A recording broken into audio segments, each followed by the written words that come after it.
आप क्या हैं? मैं ही बदमाश हूँ। Umesh Kumar is a blackmailer. क्या मैं हथियार भी नहीं निकाल सकता?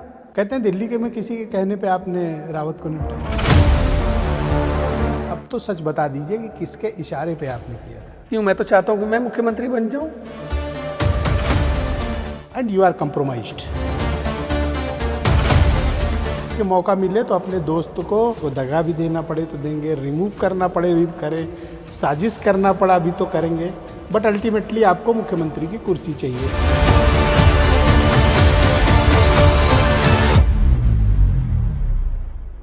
अभिवादन स्वीकार कीजिए ब्रजेश मिश्रा का। और आपके लिए मैं एक ख़ास पॉडकास्ट लेकर आ जाया हूँ, एक ऐसी शख्सियत के साथ जिनके साथ मीडिया, सत्ता, विवाद और न जाने कितने कितने मसले जुड़े हुए हैं। वो एक ऐसी शख्सियत हैं जिन्हें लोग या तो प्रेम करते हैं या बहुत से लोग हैं जो उनसे नफ़रत भी करते हैं, लेकिन आप उन्हें इग्नोर नहीं कर सकते। एक व्यक्ति ने अपने संघर्ष के दम पर अपनी मीडिया का निर्माण किया, फिर अपनी ही मीडिया को मिटाकर सत्ता को चुनौती दी और फिर खुद सत्ता की दावेदारी के लिए चुनाव में उतर गए, विधायक भी बन गए। उनकी ज़िंदगी ऐसी रोलर कोस्टर है कि जिसको समझने में लोगों को बहुत ध्यान देने की आवश्यकता है।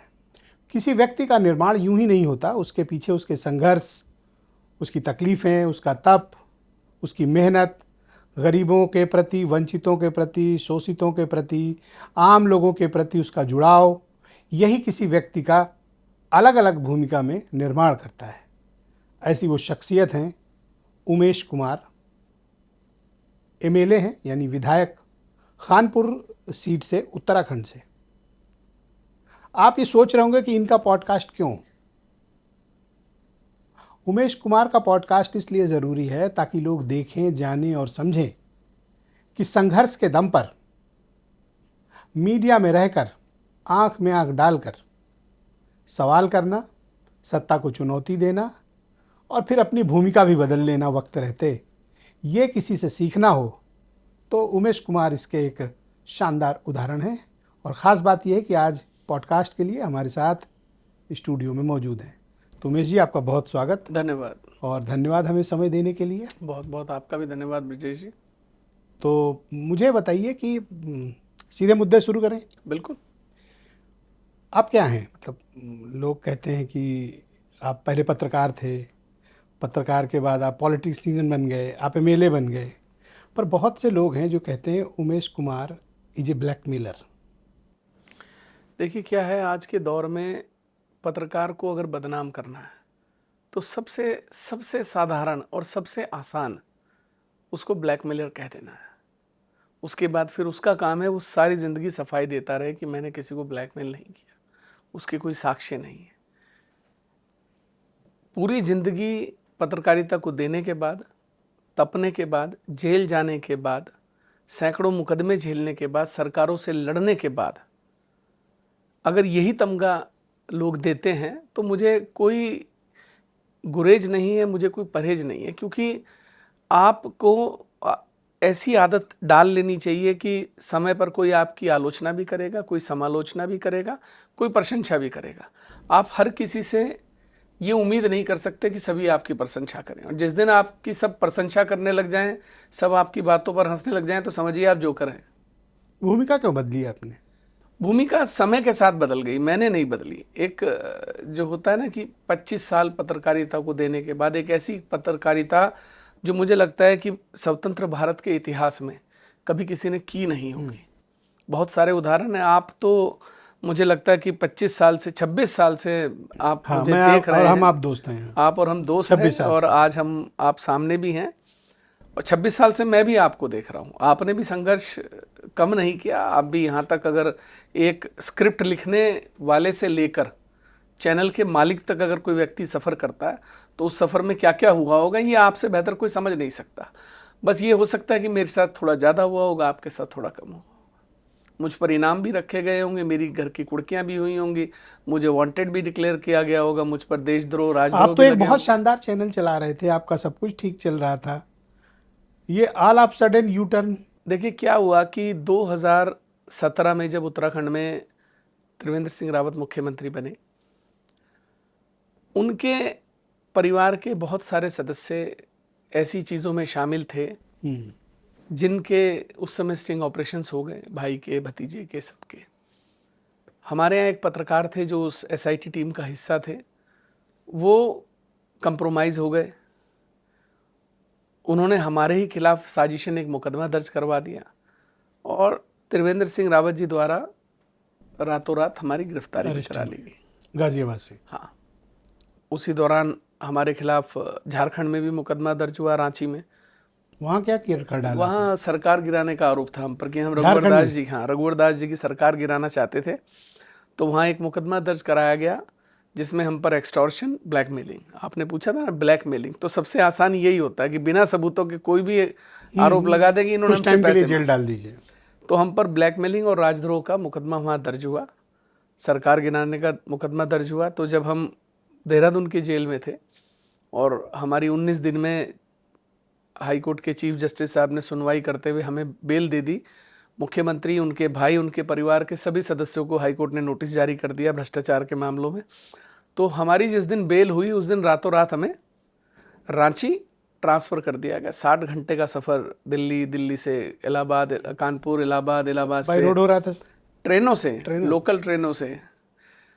क्या है, मैं किस्सा बताता हूँ। रात को जब जिस दिन हमारी बेल हुई, हमें उम्मीद थी कि आज छोड़ दिए जाएंगे, लेकिन छोड़ने के बजाय हमारे परिवार वालों को ये कह दिया गया कि आज देर हो गई है, कल छोड़ेंगे।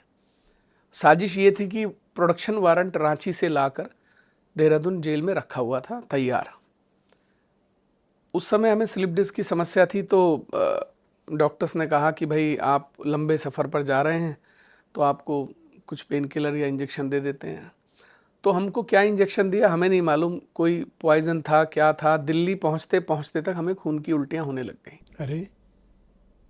रात को वहाँ आनन फानन में उन्होंने, क्योंकि पुलिस वालों को इस बात की जानकारी नहीं थी क्या है, एक हॉस्पिटल में मयूर विहार में एडमिट कराया। खून की वहाँ, उल्टियाँ? हाँ, वहाँ पर एंटीबायोटिक्स या जो भी दिया गया होगा, फिर भी वहाँ पर रोके नहीं। वहाँ से लेकर वो लोकल ट्रेनों से शादरा से कानपुर लोकल ट्रेन आती है, कई घंटों के सफ़र के घर बाद। वालों को पता नहीं? किसी को नहीं पता, किसी को यही नहीं पता कि कौन ले जा रहा है, कहाँ ले जा रहा है, कोई खबर ही नहीं। तो सरकारें होश था कुछ? आप मुझे तो कुछ पता ही नहीं था, मैं तो, क्योंकि, लेकिन मुझे थोड़ा थोड़ा जब समझ आ रहा था कि कहीं चल रहे हैं, चल रहे हैं, कुछ चल रहा है, कोई मतलब, अब होता है ना जब ईश्वर जब आपके साथ हो। तो जब मैं रांची पहुंचा और रांची ले जाके मुझे ट्रॉमा सेंटर में एडमिट किया गया, तो मुझे लगा था कि मैं शायद अब ना बचूं। मैं हूँ ही नहीं। अच्छा, एक फोटो आपने देखी होगी, हाँ, गैलरी वाली, आप गैलरी में पड़े हुए हैं हॉस्पिटल की। That was very emotional. मुझे भी बहुत दुख हुआ। मैं आपके वेलबींग पता करने के लिए बहुत कोशिश किया, बट आपसे संपर्क नहीं पा रहा था। बड़ी ही तकलीफ देने वाली वो थी।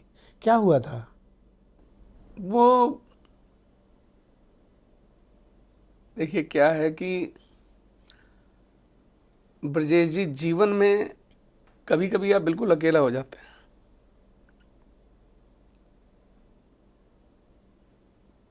उस समय में सिर्फ ईश्वर आपकी मदद करता है।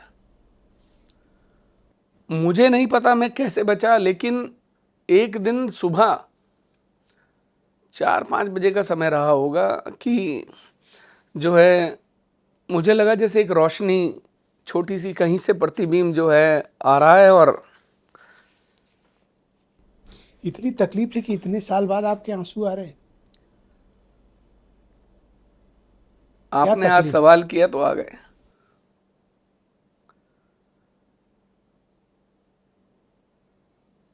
मर्द अपना दर्द कभी किसी को बताता नहीं। बहुत तकलीफ थी वहाँ।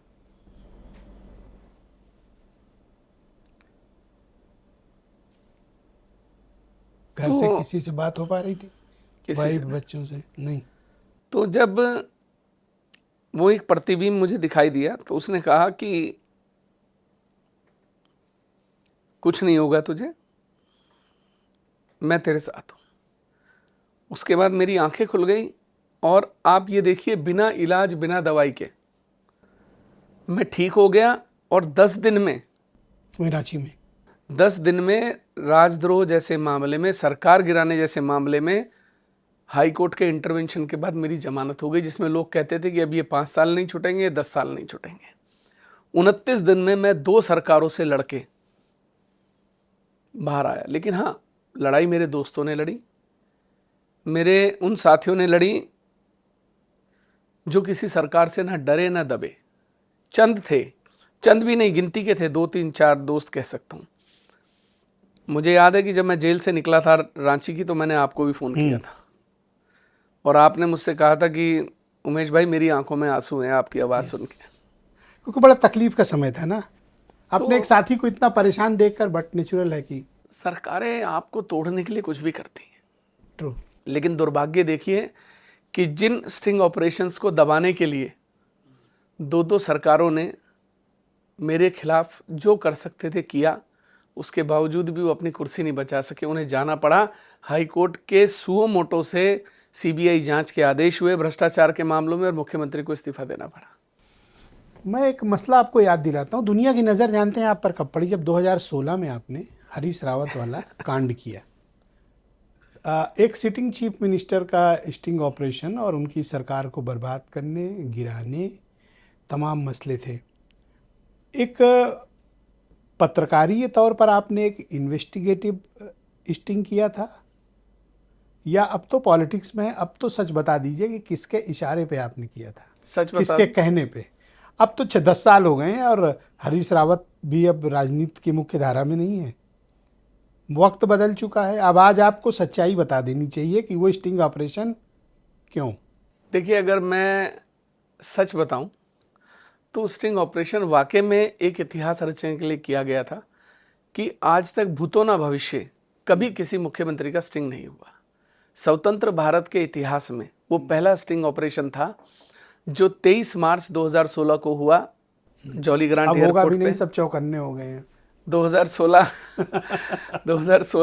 मार्च 2016 को जॉली ग्रांट एयरपोर्ट देहरादून में हुआ। 26 मार्च 2016 को चला। पहले तो ये बताइए कि किसके कहने पे किया था? अपने कहने पे किया था, अपनी अंतरात्मा मतलब के पत्रकारी दृष्टिकोण था? पत्रकारी दृष्टिकोण था।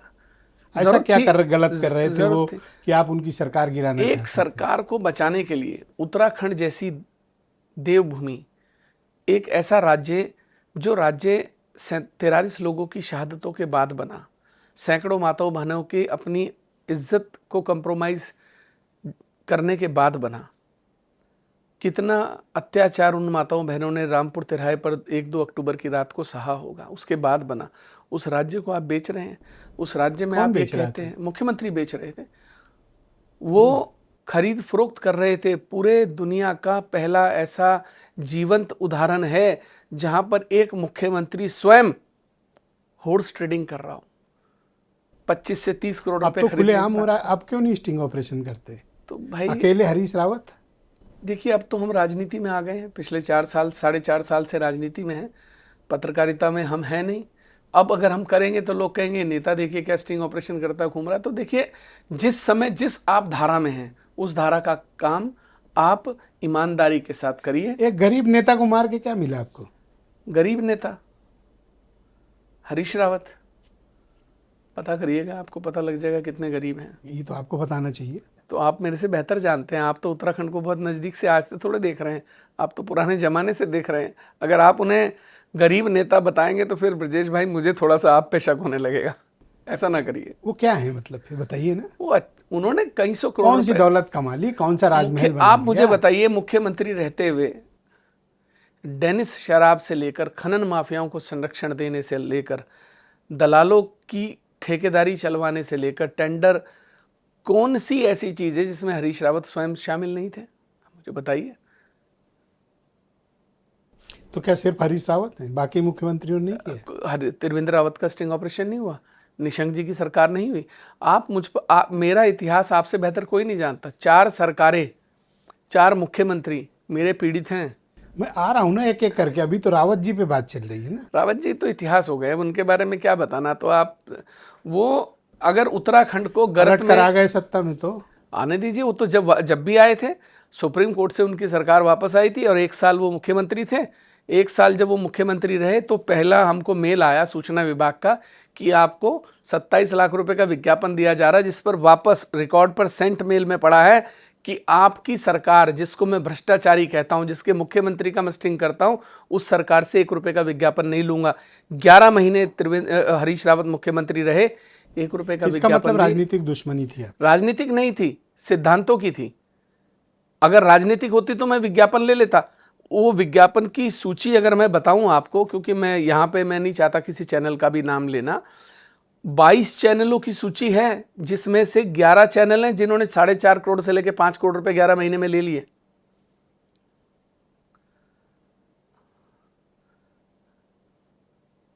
समाचार प्लस एक ऐसा चैनल था जिसने 1 रुपया नहीं लिया।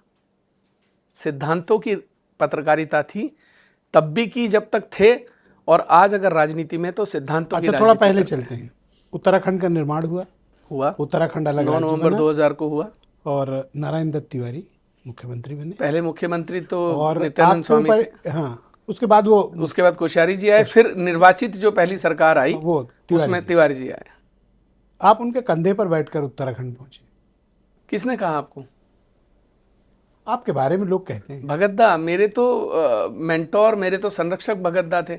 मुझे तो उत्तराखंड, तिवारी जी के कंधे पर बैठ के पावर कॉरिडोर देखा और फिर कंट्रोल करने यही तो गलत जो भ्रांतियां हैं जिनने। मैं सन 2 जब राज्य बनने के समय, मैं उससे पहले मैं 99 से देहरादून जाता था। कोश्यारी जी, भगत सिंह कोश्यारी जी, उनको मैं पिता मानता हूँ और मानता रहूँगा हमेशा, क्योंकि मुझे लगता है कि उन्होंने हमेशा मुझे सही मार्गदर्शन दिया। मुझे रावत जी वाला मार्गदर्शन उन्हीं का था? नहीं, उनका नहीं था, कभी भी नहीं था उनका। उन्होंने मुझे कभी, मेरे काम में उन्होंने मुझे कभी ये नहीं कहा तुम्हें क्या करना है क्या नहीं करना। उनका मेरा रिश्ता प्योर जिसको कहते हैं ना, एक पिता पुत्र का रिश्ता रहा है। वो इरिगेशन मिनिस्टर थे, मैं उस समय में शिफ्ट हो गया था उत्तराखंड में। उसके बाद वो मुख्यमंत्री बने, मैं तब भी वहीं था। वो मुख्यमंत्री से हटे, मैं तब भी वहीं था। हाँ, तिवारी जी से मेरी नज़दीकियाँ थी, और नज़दीकियाँ क्यों थी उसका भी कारण बता देता हूँ। जब मैं भगतदा के साथ था तो एक दिन, वो मुख्यमंत्री नहीं थे तब, तिवारी जी बिल्कुल हाशिए पर चले गए थे, तो एक दिन वो घर आए तो कोई मतलब आप समझते हैं जब सत्ता से बाहर होता है और पता होता है कि भविष्य नहीं है। खैर, मैंने उनको एक बड़े बुजुर्ग की तरह उनके साथ वार्तालाप किया, उनकी समस्या को समझा, उनके कुछ काम थे उन्होंने बताए, वो करा के मैं उनके घर देकर आया। वो इस बात से बड़े प्रभावित थे कि आज के ज़माने में कोई व्यक्ति, हाँ, उन्होंने, मैं जब भी घर जाता था वो अपने हाथ से सेब काटते थे और मुझे खिलाते थे, बेटा मानते थे। तो वो जब मुख्यमंत्री बने तो उन्हें याद था कि कोई उमेश कुमार ऐसा है इस देहरादून में जो उस समय उन्हें पूछता था जब कोई नहीं पूछता था। तो ये मेरी नज़दीकियाँ थी। पावर कॉरिडोर की बात नहीं है। पावर कॉरिडोर तो देखिए, जब आपके संबंध जब जगहों पर होते हैं तो पावर कॉरिडोर तो आप देख ही लेते हैं। कोई भी पत्रकार या चैनल का मालिक या कोई वरिष्ठ पत्रकार ऐसा नहीं जिसने पावर कॉरिडोर ना देखा हो। एक समय जब आप और हम पत्रकारिता में आए थे तब ये पावर कॉरिडोर नहीं होते थे।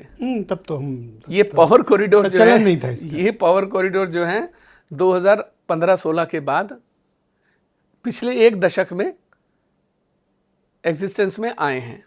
अच्छा, एक आपके बहुत साथी लोग जो आपके साथ काम किए हैं, ये आरोप आपके ऊपर लगाते हैं कि आपने अपनी राजनीतिक महत्वाकांक्षा के लिए, ताकत पाने के लिए अपने मीडिया संस्थान को खुद बर्बाद कर दिया। देखिए, ऐसा है, अगर वो ये समझते हैं कि एक सरकार का स्टिंग ऑपरेशन करके उसको चलाना और फिर सरकार के सामने ना झुकना मेरा अहंकार था, तो मेरा अहंकार आज भी है। मैंने कभी झुकना नहीं सीखा। बहुत बार ऐसे मामले आए जब मुझसे ये कहा गया कि बंद कमरे में मुख्यमंत्रियों से माफ़ी मांग लो। 3 मुख्यमंत्रियों के समय में ऐसा हुआ कि बंद कमरे में माफ़ी मांग लो, बात ख़त्म हो जाएगी। उनकी ईगो, मैंने कहा नहीं, उनकी ईगो ख़त्म हो जाएगी, लेकिन मैं जब शीशे के सामने खड़ा हूँगा तब लगेगा कि बंद कमरे में तुमने माफ़ी मांगी थी उमेश कुमार, तुम्हारी हैसियत क्या है। आज मेरी हस्ती जिंदा है, मेरा रुतबा जिंदा है, मेरा अहंकार अभिमान जिंदा है, मेरा स्वाभिमान जिंदा है। वो लोग कहाँ हैं जिन लोगों को ये लगता है कि मैंने अपने अहंकार के कारण मीडिया संस्थान बर्बाद कर दिया? कोई बात नहीं, भगत सिंह जी, चंद्रशेखर आजाद जी, सबने अपनी जान दी थी, वो भी तो बचा सकते थे। आपके करीबी ये भी कहते हैं बीजेपी के इशारे पर खेलते हैं आप। अगर मैं बीजेपी के इशारे पर खेलता हूं तो बीजेपी की सरकार ने मुझे 19 दिन देहरादून में क्यों जेल रखा, और बीजेपी की सरकार ने मुझे 10 दिन रघुवर दास जी की सरकार में झारखंड में मुझे जेल में क्यों रखा गया? अगर मैं बीजेपी के राष्ट्रीय नेताओं के इशारे पर खेलता हूं और वो मेरे मित्र हैं, तो मैं 2-2 राज्यों में जेल क्यों काट कर आया? भाजपा के राज में मेरे खिलाफ ईडी क्यों हुई, मेरे खिलाफ सीबीआई क्यों हुई, मेरे खिलाफ इन्वेस्टिगेशंस क्यों हुई, क्यों मेरे खिलाफ जांच एजेंसियों ने मोर्चा खोला? ये भी बता दें मुझे, अगर वो ऐसा कहते हैं तो। अच्छा, त्रिवेंद्र रावत जब मुख्यमंत्री बने, एक नई कंट्रोवर्सी शुरू हुई। आप उनकी जान के पीछे पड़ गए, उनको बदनाम करना, उनकी सरकार को अस्थिर करना, सरकार को गिराना, उनके खिलाफ तरह तरह के इन्वेस्टिगेशन लॉन्च करना, और ये पोर्ट्रे करना कि त्रिवेंद्र रावत उत्तराखंड के लिए अभिशाप हैं, ये सही नहीं है, ये is not a good chief minister. आपने पूरा आंदोलन टाइप शुरू कर दिया मीडिया में और अपने प्रोपोगेंडा के जरिए। किसी के कहने पे किया था? मैं गलत था। अगर मैं गलत था तो मेरे उन आरोपों को दस्तावेज के रूप में जब मैंने हाई कोर्ट में जमा कराया, मैंने तो सीबीआई मांगी भी नहीं थी। हाई कोर्ट ने सुओ मोटो, हाँ, मैं भी हैरान हूँ नैनीताल हाई कोर्ट के सुओ मोटो कि ये भ्रष्टाचार के अब तक के सबसे बड़े दस्तावेज हैं जो कोर्ट में जमा किए गए हैं, मैं सीबीआई जांच के आदेश देता हूँ, सुओ मोटो देता हूँ। क्यों दिए? हाँ, पर सुप्रीम कोर्ट ने रोक भी तो दिया। कोई बात नहीं, ये तो प्रक्रिया है, लेकिन जो है सुप्रीम कोर्ट ने रोका नहीं। सुप्रीम कोर्ट में देखिए, आज तक ये भ्रम फैलाया हुआ सबने कि सुप्रीम कोर्ट ने रोक दिया। सुप्रीम कोर्ट में त्रिवेंद्र सिंह रावत जी की प्ली क्या थी कि साहब, I was not party to the case, मैं केस में पार्टी नहीं था, मुझे बिना सुने सीबीआई दी गई है। ये पार्टी तो थे, उमेश कुमार बनाम मैं त्रिवेंद्र था रावत। नहीं, उमेश कुमार बनाम सरकार था। ओके, तो सुप्रीम कोर्ट ने कहा कि आप पार्टी नहीं थी, सही कहा, आपको बिना सुने दी गई है। ये नहीं कहा, दस्तावेजों पे कोई आज तक टिप्पणी नहीं की है सुप्रीम कोर्ट ने। मैं तो अभी भी कहता हूं, आप सीबीआई जांच करा लीजिए, फॉरेंसिक करा लीजिए स्टिंग ऑपरेशंस के, पता लग जाएगा आपको। उस मामले में आप किसी के हिटमैन थे? किसका हिटमैन था मैं? आप बता दीजिए। कुछ तो रहा होगा। आप बताइए। कहते हैं दिल्ली के में किसी के कहने पे आपने रावत को निपटाया। दिल्ली में कहने पर दिल्ली में किसी के कहने? त्रिवेंद्र रावत जी को? किसके कहने पे? दिल्ली में इतना सक्षम व्यक्ति कौन है जिसके कहने पर एक मुख्यमंत्री निपटा दिया जाए? क्योंकि आपकी हिस्ट्री रही है और आप ऐसा काम किए हैं, तो हो सकता है आपको सुपारी मिली हो। बताइए तो सही, मुझे सुपारी देने वाला कौन था, मैं भी तो जानूं। कोई तो ताकतवर रहा होगा। बताइए तो सही, कौन? आदरणीय नरेंद्र मोदी जी और अमित शाह जी से बड़ा कौन हो गया जो ये कहे कि आप इसको निपटा दो और एक मुख्यमंत्री को और हम निपटा दें? बहुत से लोगों को महत्वाकांक्षा होती है, उन्हीं में से हो सकता है मुख्यमंत्री बनने की। हो सकता है। ब्रजेश जी, मैं यही कहना चाहता हूं कि भ्रांतियों का कोई, देखिए, तो ये वहम का इलाज तो लुकमान हकीम के पास भी नहीं था। मैं कह रहा हूं ना आपको कि, और उस टाइम आपको सेंट्रल गवर्नमेंट की सिक्योरिटी भी मिली हुई थी। हाँ बिल्कुल थी, मेरे पास सीआरपीएफ थी, वाई प्लस सीआरपीएफ थी, ऑल इंडिया थी, मेरे पास बिल्कुल थी। ये बिना ऊपर वालों की करम के तो मिलती नहीं भाई। लेकिन आप एक बात सुनिए, मेरे पास 2014 से थी। त्रिवेंद्र रावत 2017 में बने। लोग ये भी कहते हैं कि हरीश रावत जी का स्टिंग ऑपरेशन के बाद मुझे सुरक्षा मिली। मैं आपके चैनल के माध्यम से आपको बता देना चाहता हूं, 2014 में से मेरे पास CRPF Y plus all India with escort थी।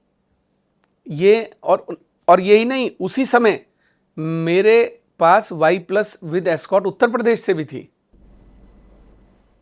उसी का दुरुपयोग करके आपने हाँ स्टिंग ऑपरेशंस किए, तो स्टिंग ऑपरेशन परेशान किया नेताओं का, उत्पीड़न किया, सुरक्षा, सरकारें अस्थिर की, गिरवाई। देखिए ब्रजेश जी, क्या है कि अगर सुरक्षा से सरकारें स्थिर होने लगे तो अखिलेश जी के पास तो एनएसजी थी, मायावती जी के पास भी एनएसजी है, देश के कई बड़े नेताओं के पास एनएसजी और जेड प्लस है, वो क्यों नहीं कर देते? राहुल गांधी जी के पास एसपीजी आप जैसा दिमाग नहीं है ना। ये मतलब आप ये मान रहे हैं कि मेरा दिमाग राहुल गांधी और अखिलेश यादव से बहुत आगे है? होगा ही, तभी तो। चलिए, इसके लिए, इस कॉम्प्लीमेंट के लिए मैं आपको धन्यवाद देना चाहूँगा। क्या मिला आपको त्रिवेंद्र सिंह रावत को हटवा के, क्या हासिल कर लिया? देखिए, ये लड़ाई तो किसी का जॉब पूरा कर रहे थे। लड़ाई पत्रकारिता और सत्ता के बीच में थी। आप ये कह रहे थे कि मैं भ्रष्ट नहीं हूं, मेरी सरकार जीरो टॉलरेंस की सरकार है। या तो आप चुप रहिए, आप आप हैं भेड़िया और शेर की खाल ओढ़कर आप कहते रहे कि मैं शेर हूं, और अंदर से आप ये भेड़िया हैं। आपत्तिजनक बात है। आप किसी former chief minister, sitting member of parliament Lok Sabha को भेड़िया नहीं कह सकते। तो मैं एक उदाहरण दे रहा हूं। उदाहरण नहीं, मैंने कहा, आपने वो तो है इंसान, उनको आप कैसे कह सकते हैं? आप ही ये बोल तो रहे हो। अब आप अपने शब्द मेरे मुंह में डालेंगे तो चलेगा नहीं ना काम। नहीं, किसने कहा भेड़िया? मैंने कहा कि भेड़िए, आप अगर He ये is not a कहते, भेड़िया। नहीं, आप सुनिए, He is a politician. he is a politician, I know, Former chief minister he of is a Uttarakhand, politician, he is an ex sitting chief member of minister, parliament. sitting member of आप parliament कैसे from my अपमानजनक district। बयान दे सकते? अपमानजनक आप कहाँ MLA है? हो, एक सदन में बैठते हो, अपमानजनक कहाँ आप है? अपने साथी सांसद के लिए ऐसे अपमानजनक कहाँ है? अपमानजनक भेड़िया। कहाँ है? मैंने तो उनको ये कहा कि वो भ्रष्टाचार कर रहे थे और मान नहीं रहे थे। तो ये तो ऐसे हो गया कि भेड़िए की खाल में आप जो है वो बनकर आपका आचरण कुछ और है, प्रवृत्ति कुछ और है, कर कुछ और रहे हैं। तो भाई जैसे हैं वैसे रहिए ना। हम पत्रकार थे, हम छाती ठोक कर पत्रकार थे, और सारी जिंदगी कभी हमने मालिक के तौर पर चैनल, देखिए ब्रजेश जी, आप ईटीवी चला रहे थे उस समय और मैं समाचार प्लस चला रहा था। आपका डंका इस उत्तर प्रदेश में बुलंद था, और आप जानते हैं ईटीवी के आसपास भी कोई चैनल नहीं था। जब मैं आया, समाचार प्लस आया, एक साल बाद आप और हम एक दो पर रहते थे। कभी आप नंबर 1 होते थे यूपी में, कभी मैं नंबर 1 होता था। हमारे बीच में भी कोई नहीं था जब तक मैं रहा। तो हमने तब भी कभी किसी के साथ मालिकाना व्यवहार नहीं किया, पत्रकार की तरह ही किया। मैं आज भी, मेरे क्षेत्र में आप जाएंगे तो बोर्ड लगे हैं, वरिष्ठ पत्रकार उमेश कुमार, विधायक नहीं लिखा जाता। त्रिवेंद्र सिंह रावत का आपने हिट जॉब किया, ये आपका कहना है। मैंने अपना काम किया, मैंने भ्रष्टाचार के खिलाफ लड़ाई लड़ी। और एक साधारण सा नेता, कितने परेशान, कितने छोटे बैकग्राउंड से निकला हुआ एक संघ का प्रचारक, आज भी 5 कपड़े हैं उनके पास, सामान्य सा घर है। अगर लूट लिए होते, भ्रष्टाचार कर लिए होते, डकैती डाले होते तो राजमहलों में रहते। एक कंपनी है उत्तराखंड में, शरीफ आदमी, सोशल म्यूचुअल बेनिफिट्स, है? सोशल म्यूचुअल बेनिफिट करके कंपनी है, किसकी? एनबीएफसी। अच्छा। अब आप सुनना ही चाहते हैं तो फिर आज इस पे, नहीं, मतलब क्योंकि आप मुझे नहीं, आप मुझे ये साबित करना चाह रहे हैं मैंने गलत किया था, तो अब मैं आपको इस मंच से आज बहुत बड़ी बात बताने जा रहा हूं। सोशल म्यूचुअल बेनिफिट करके एक एनबीएफसी है। मुख्यमंत्री का एक सलाहकार औद्योगिक होता था केएस पंवार, वो उस कंपनी के निदेशक हैं। उस कंपनी में निदेशक रहते हुए जब 2017 में त्रिवेंद्र रावत आए तो उन्होंने आते ही सबसे पहली नियुक्ति औद्योगिक सलाहकार की केएस पंवार की करी। जिस दिन औद्योगिक सलाहकार की नियुक्ति करी, उस दिन से लेकर जिस दिन तक त्रिवेंद्र रावत मुख्यमंत्री रहे, उस कंपनी में 220 करोड़ रुपए की मनी लॉन्ड्रिंग हुई। 220 करोड़ रुपए की मनी लॉन्ड्रिंग। और सुनिए, अब सुनते जाइए, अब सुनते जाइए, बिजनेस में ही आ रहा हूं। सहारा का दूसरा रूप सोशल म्यूचुअल बेनिफिट है। मैंने 750 लोगों की जांच कराई, उन्होंने जिनके पैसे जमा होने बताए गए थे, उनका कहना है सब हम ऐसी कंपनी को जानते ही नहीं है। 50,000 लोग निवेशक दिखाए गए, 1700 लोग वो हैं जो मर चुके हैं, वो निवेशक हैं। जांच करा लीजिए सीबीआई की, पता लग जाएगा उनका पैसा कहाँ है। रावत उसमें कहाँ डायरेक्ट शामिल है? पवार की जिम्मेदारी तय होती। हाँ, कोई बात नहीं है, तो आपका कहना है ना, मैं तो कह रहा हूँ जांच करा लीजिए सीबीआई। आज भी कह रहा हूँ इस मंच से, और जो आपके मंच से कहकर जा रहा हूँ ये गलत हो तो मैं हिटमैन था। अगर पवार ने किया तो रावत कैसे जिम्मेदार? ये तो वही बताएंगे ना कि उनके पास पैसा कहाँ से आया। एक अदने से आदमी के पास, जिसका कोई वजूद नहीं, कुछ नहीं, जिस कंपनी में सिर्फ मात्र 64 लाख रुपए जमा थे, उस कंपनी में 220 करोड़ रुपए कैसे आ गए 3 साल में औद्योगिक सलाहकार रहते हुए? और वो भी उनके आगे जो लोग एग्जिस्ट नहीं करते। पर लोग कहते हैं कि 5 जोड़ा कपड़ा है, बड़ी सादगी से जीवन जीते हैं। अब ऐसा है, जीवन तो बहुत लोग यहाँ सादगी से जीते हैं। हाथी के दांत खाने के और दिखाने के और होते हैं। यही तो लड़ाई है ब्रजेश जी। इसी लड़ाई को लड़ते लड़ते उमेश कुमार कई बार ख़त्म हुए, ज़मीन के 200 फुट नीचे गए, फिर वापस आए, फिर गए, फिर वापस आए। लेकिन हम कभी डरे नहीं, थके नहीं, रुके नहीं। लड़ाइयाँ लड़ना बहुत आसान नहीं होता, सरकारों से कहना आसान होता है। एक दरोगा सड़क पर दौड़ा दौड़ा कर मारता है, कोई कुछ कर नहीं पाता। एक मुख्यमंत्री से हेड ऑन लड़ाई, 4-4 मुख्यमंत्रियों से लड़ना आसान नहीं है। तो क्या ऐसा करके आप करप्शन को रोक पाए उत्तराखंड में? वो तो और बढ़ गया। प्रयास किया भाई। देखिए, अगर हर कोई ये सोच के कि मेरे करने आप से कोई क्या होगा, पैसे नहीं खा रहा, वहां दलाली नहीं हो मैं रही, क्या घूस कह रहा नहीं खाई हूँ, जा आज रही। भी लड़ रहे हैं, आज सदन में लड़ते हैं, आज सदन में लड़ाई लड़ते हैं। 4-5 प्रश्न छोड़ा आपने, सदन में कुछ नहीं किया सर। कौन कह रहा मेरे है? पास सवाल रखे हैं आपके पास, बताइए, आपने सदन में कुछ ज्यादा सवाल वाल पूछे नहीं बताइए सर। कौन से नहीं पूछे? 2-4 सवाल छोड़ के आप सदन में गलत कुछ कह बोलते रहे नहीं है हैं, सर। आप गलत कह रहे हैं। आपके रिसर्च टीम को नहीं कहिए सर, थोड़ा ठीक मैं से काम करे। केवल 2.5% आप सवाल कर पाए हैं सर, जबकि आप चाहते तो बहुत आप सवाल। अपनी रिसर्च टीम आप को मुझे कहिए बता ठीक दो, से काम करे। मुझे चलिए, तो लगता है आपने कम किसानों का सवाल मुद्दा पूछे। जी, सबसे बड़ा मैंने लड़ा। भ्रष्टाचार पर पूरे इतिहास में शुरू से लेके आखिर तक क्या हुआ, मैंने लड़ा। जो कंपनियां, जिन्होंने लोगों की जो चिटफंड कंपनियां खुली, उनकी लड़ाई मैंने लड़ी। जो लोगों के करोड़ों रुपए लेकर फरार हो गई, लोग बर्बाद हो गए, वो लड़ाई मैंने लड़ी। उसके लिए मैंने प्रेस कॉन्फ्रेंस की, मैं विधानसभा में लड़ा। आप एक मुद्दा बताइए, मैं कहना चाहता हूं, थोड़ा रिसर्च टीम को आप कहिएगा कि 2.8% है आपके कुछ। ये आपका कहना है 2.8% कम नहीं होते हैं। आप कितने समझ रहे हैं? कम से कम मैं 250 से ज्यादा सवाल लगाए हैं, जिसमें जितने आए हैं, देखिए, सवाल लगा देने वाली शख्सियत नहीं है आप, भाई साहब, अंजाम तक पहुंचाइए। नहीं, अंजाम तक आप एक बात समझिए, हमारी भी मजबूरियां हैं सदन के जब अंदर। कैमरे के पीछे कांड कर रहे थे तब तो पहुंचा रहे अब थे। हम एक मिनट, ब्रजेश जी, क्या है कि संवैधानिक प्रक्रिया है सदन के अंदर, आप सवाल बिना लगाए बोल नहीं सकते। आप जब ही बोलेंगे जब आपका सवाल लिया जाएगा, लेकिन जब नहीं लिया जाता तो हम वेल में भी आ जाते हैं। किसानों का मुद्दा हो, चिटफंड मामले हो, क्रिकेट एसोसिएशन का मामला हो, तो हम सदन के वेल में भी आ जाते हैं। हम बाहर आके भी हंगामा करते हैं। थोड़ा आगे बढ़े। हाँ, ये स्वागत है आपका। आपके कांड जारी रहे त्रिवेंद्र रावत के बाद भी। हाँ, फिर आप निशंक के भी पीछे पड़े। वो तो पुरानी बात है, 2010-11 की बात है। जब भी रही हो जी, आपने निशंक का भी पीछा किया, और निशंक को परेशान करने में आपने कोई कमी नहीं की। जो मुख्यमंत्री की गद्दी पे बैठता मैं था। एक बात कहना चाहता हूं आपसे, आप बार बार आप नेताओं का पक्ष लेके ये क्यों कह रहे हैं कि परेशान किया? आप एक बार भी मेरी तरफ से आप बैटिंग नहीं कर रहे, आप लगातार बैटिंग कर रहे हैं नेताओं की तरफ से कि परेशान किया। आप परेशान किया शब्द क्यों कह रहे हैं? शरीफ आदमी है। मैं ही बदमाश हूं? आप भी नहीं है, पर आपने उन्हें भी बहुत परेशान किया। देखिए, पुरानी बातें हैं, बड़े मामले उस समय अगर आप रिसर्च करेंगे तो आपको पता लगेगा, आप खुद कहेंगे कि आपने वाकई में एक महान, थोड़ा टेन्योर था उनका, लेकिन आपने तकलीफ दी उन्हें। अब अगर मुख्यमंत्रियों को ये लगता है कि मैं उन्हें तकलीफ देता हूं तो बताइए मैं क्या करूं? मेरा क्या दोष? मकसद था कि सरकारों को अस्थिर करो।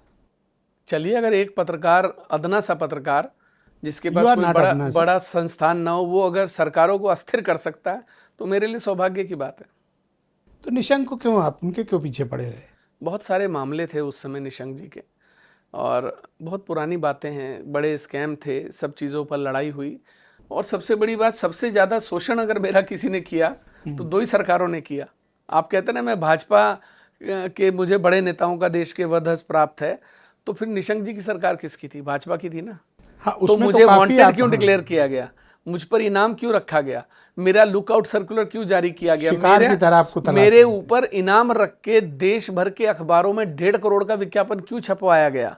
1.5 करोड़ का विज्ञापन देश भर के अखबारों में छपवाया गया। वो मैं आपको अभी दे दूंगा।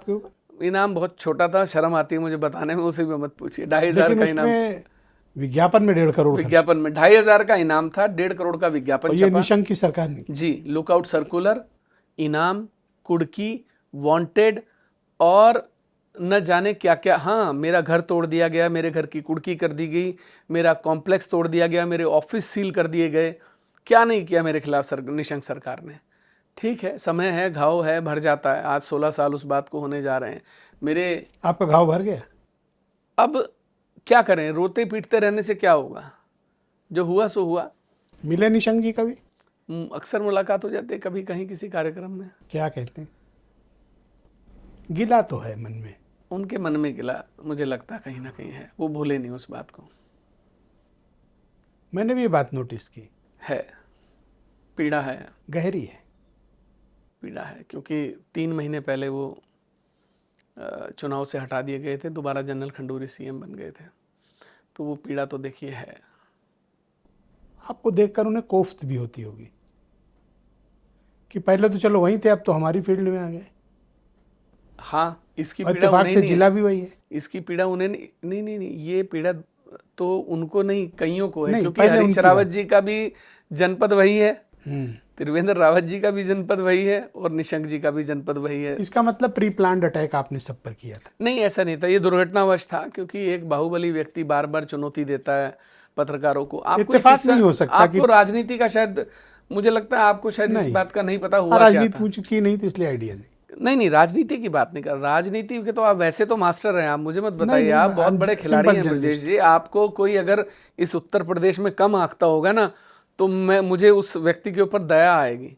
अगर ब्यूरोक्रेसी हो, राजनीति हो, पत्रकार हो, आप मगरमच्छों के बीच में रहकर पत्रकारिता कर रहे हैं, और आप तो मछली हैं, मैं मगरमच्छ तो आप हैं हाँ, नहीं, मैं बहुत छोटा, ठीक है। तो आप सिंपल जैसी जर्नलिस्ट। मछली इन बड़े बड़े मगरमच्छों के बीच में रहकर जिंदा है, ये बहुत बड़ी बात है। उत्तर प्रदेश के अंदर चैनल चलाना, उसको स्थापित करना, नाम बनाना बहुत आसान नहीं है। देश का सबसे बड़ा राज्य है, 23 करोड़ की जनसंख्या है, और बड़े बड़े प्लेयर हैं यहाँ छोटे प्लेयर नहीं हैं। आप जिनके बीच में अपना अस्तित्व बचाए हुए हैं, अपनी इज्जत बचाए हुए हैं, ये बहुत बड़ी बात है। तो इसके लिए मैं आपको बहुत बहुत बधाई, भाई भी हैं आप, मेरे दोस्त भी हैं, और मेरे हमदर्द भी हैं। सबसे बड़ी बात तो मैं आपको बधाई भी देना चाहता हूँ इसके लिए कि आप तो निशंक, हरीश रावत, त्रिवेंद्र सिंह रावत। हाँ, तो मेरा राजनीति में आने का किस्सा भी बड़ा अलग है, पता नहीं आपको जानकारी है या नहीं है। मैं एक दिन 17 अक्टूबर की बात है 2021 की, मैं हरिद्वार क्रॉस कर रहा था दिल्ली से, मेरे मोबाइल पर एक व्हाट्सएप आया, मैं देखा तो उसमें एक बाहुबली नेता जो हैं जिनको मैंने हराया है, प्रणव सिंह चैंपियन। हाँ, वो ये कह रहे थे कि तेरी एक पत्रकार से तेरी हैसियत क्या है, तू है क्या, तू कितना पढ़ा लिखा है। आपको बोल रहे थे? नहीं, एक पत्रकार को। तो वो रोने लगा, मतलब उसकी आंखों में आंसू आ गए, और वो बेचारा, इतनी बेइज्जती आप किसी पत्रकार की सार्वजनिक कर दें। तो मैंने जब वो वीडियो देखा तो मैंने रात को एक लाइव किया, तो मैंने उसमें कहा कि किसी पत्रकार का इतना अपमान करना ये अच्छी बात नहीं है। आप राजा होंगे, अपने घर के होंगे, आपकी हैसियत होगी, अपनी होगी। और मैंने कहा आपके जैसे राजा 36 फिरते हैं, आपके जैसे लोग, मैं कहा जितनी संपत्ति, धन संपदा सब आप जोड़ लोगे, इतने की गाड़ियाँ मेरे गैराज में खड़ी होंगी। वो वीडियो इतना वायरल हुआ, मेरे घर 10,000 लोग पहुंच गए, 1,000, 500 करके। बोले साहब खानपुर से लिए, आप हमारे साथ चुनाव लड़िए। मैंने कहा मैं जानता नहीं हूँ किसी को वहाँ, मुझे पता ही नहीं है कौन, मुझे एक गली नहीं पता, मुझे ही नहीं पता खानपुर है किस दिशा में, वहाँ कौन है। आपका कोई कनेक्शन नहीं था? कनेक्शन एक मोबाइल नंबर था, वो भी प्रणव सिंह का ही मेरे मोबाइल में सेव था उस विधानसभा का, और किसी को जानता भी नहीं था मैं।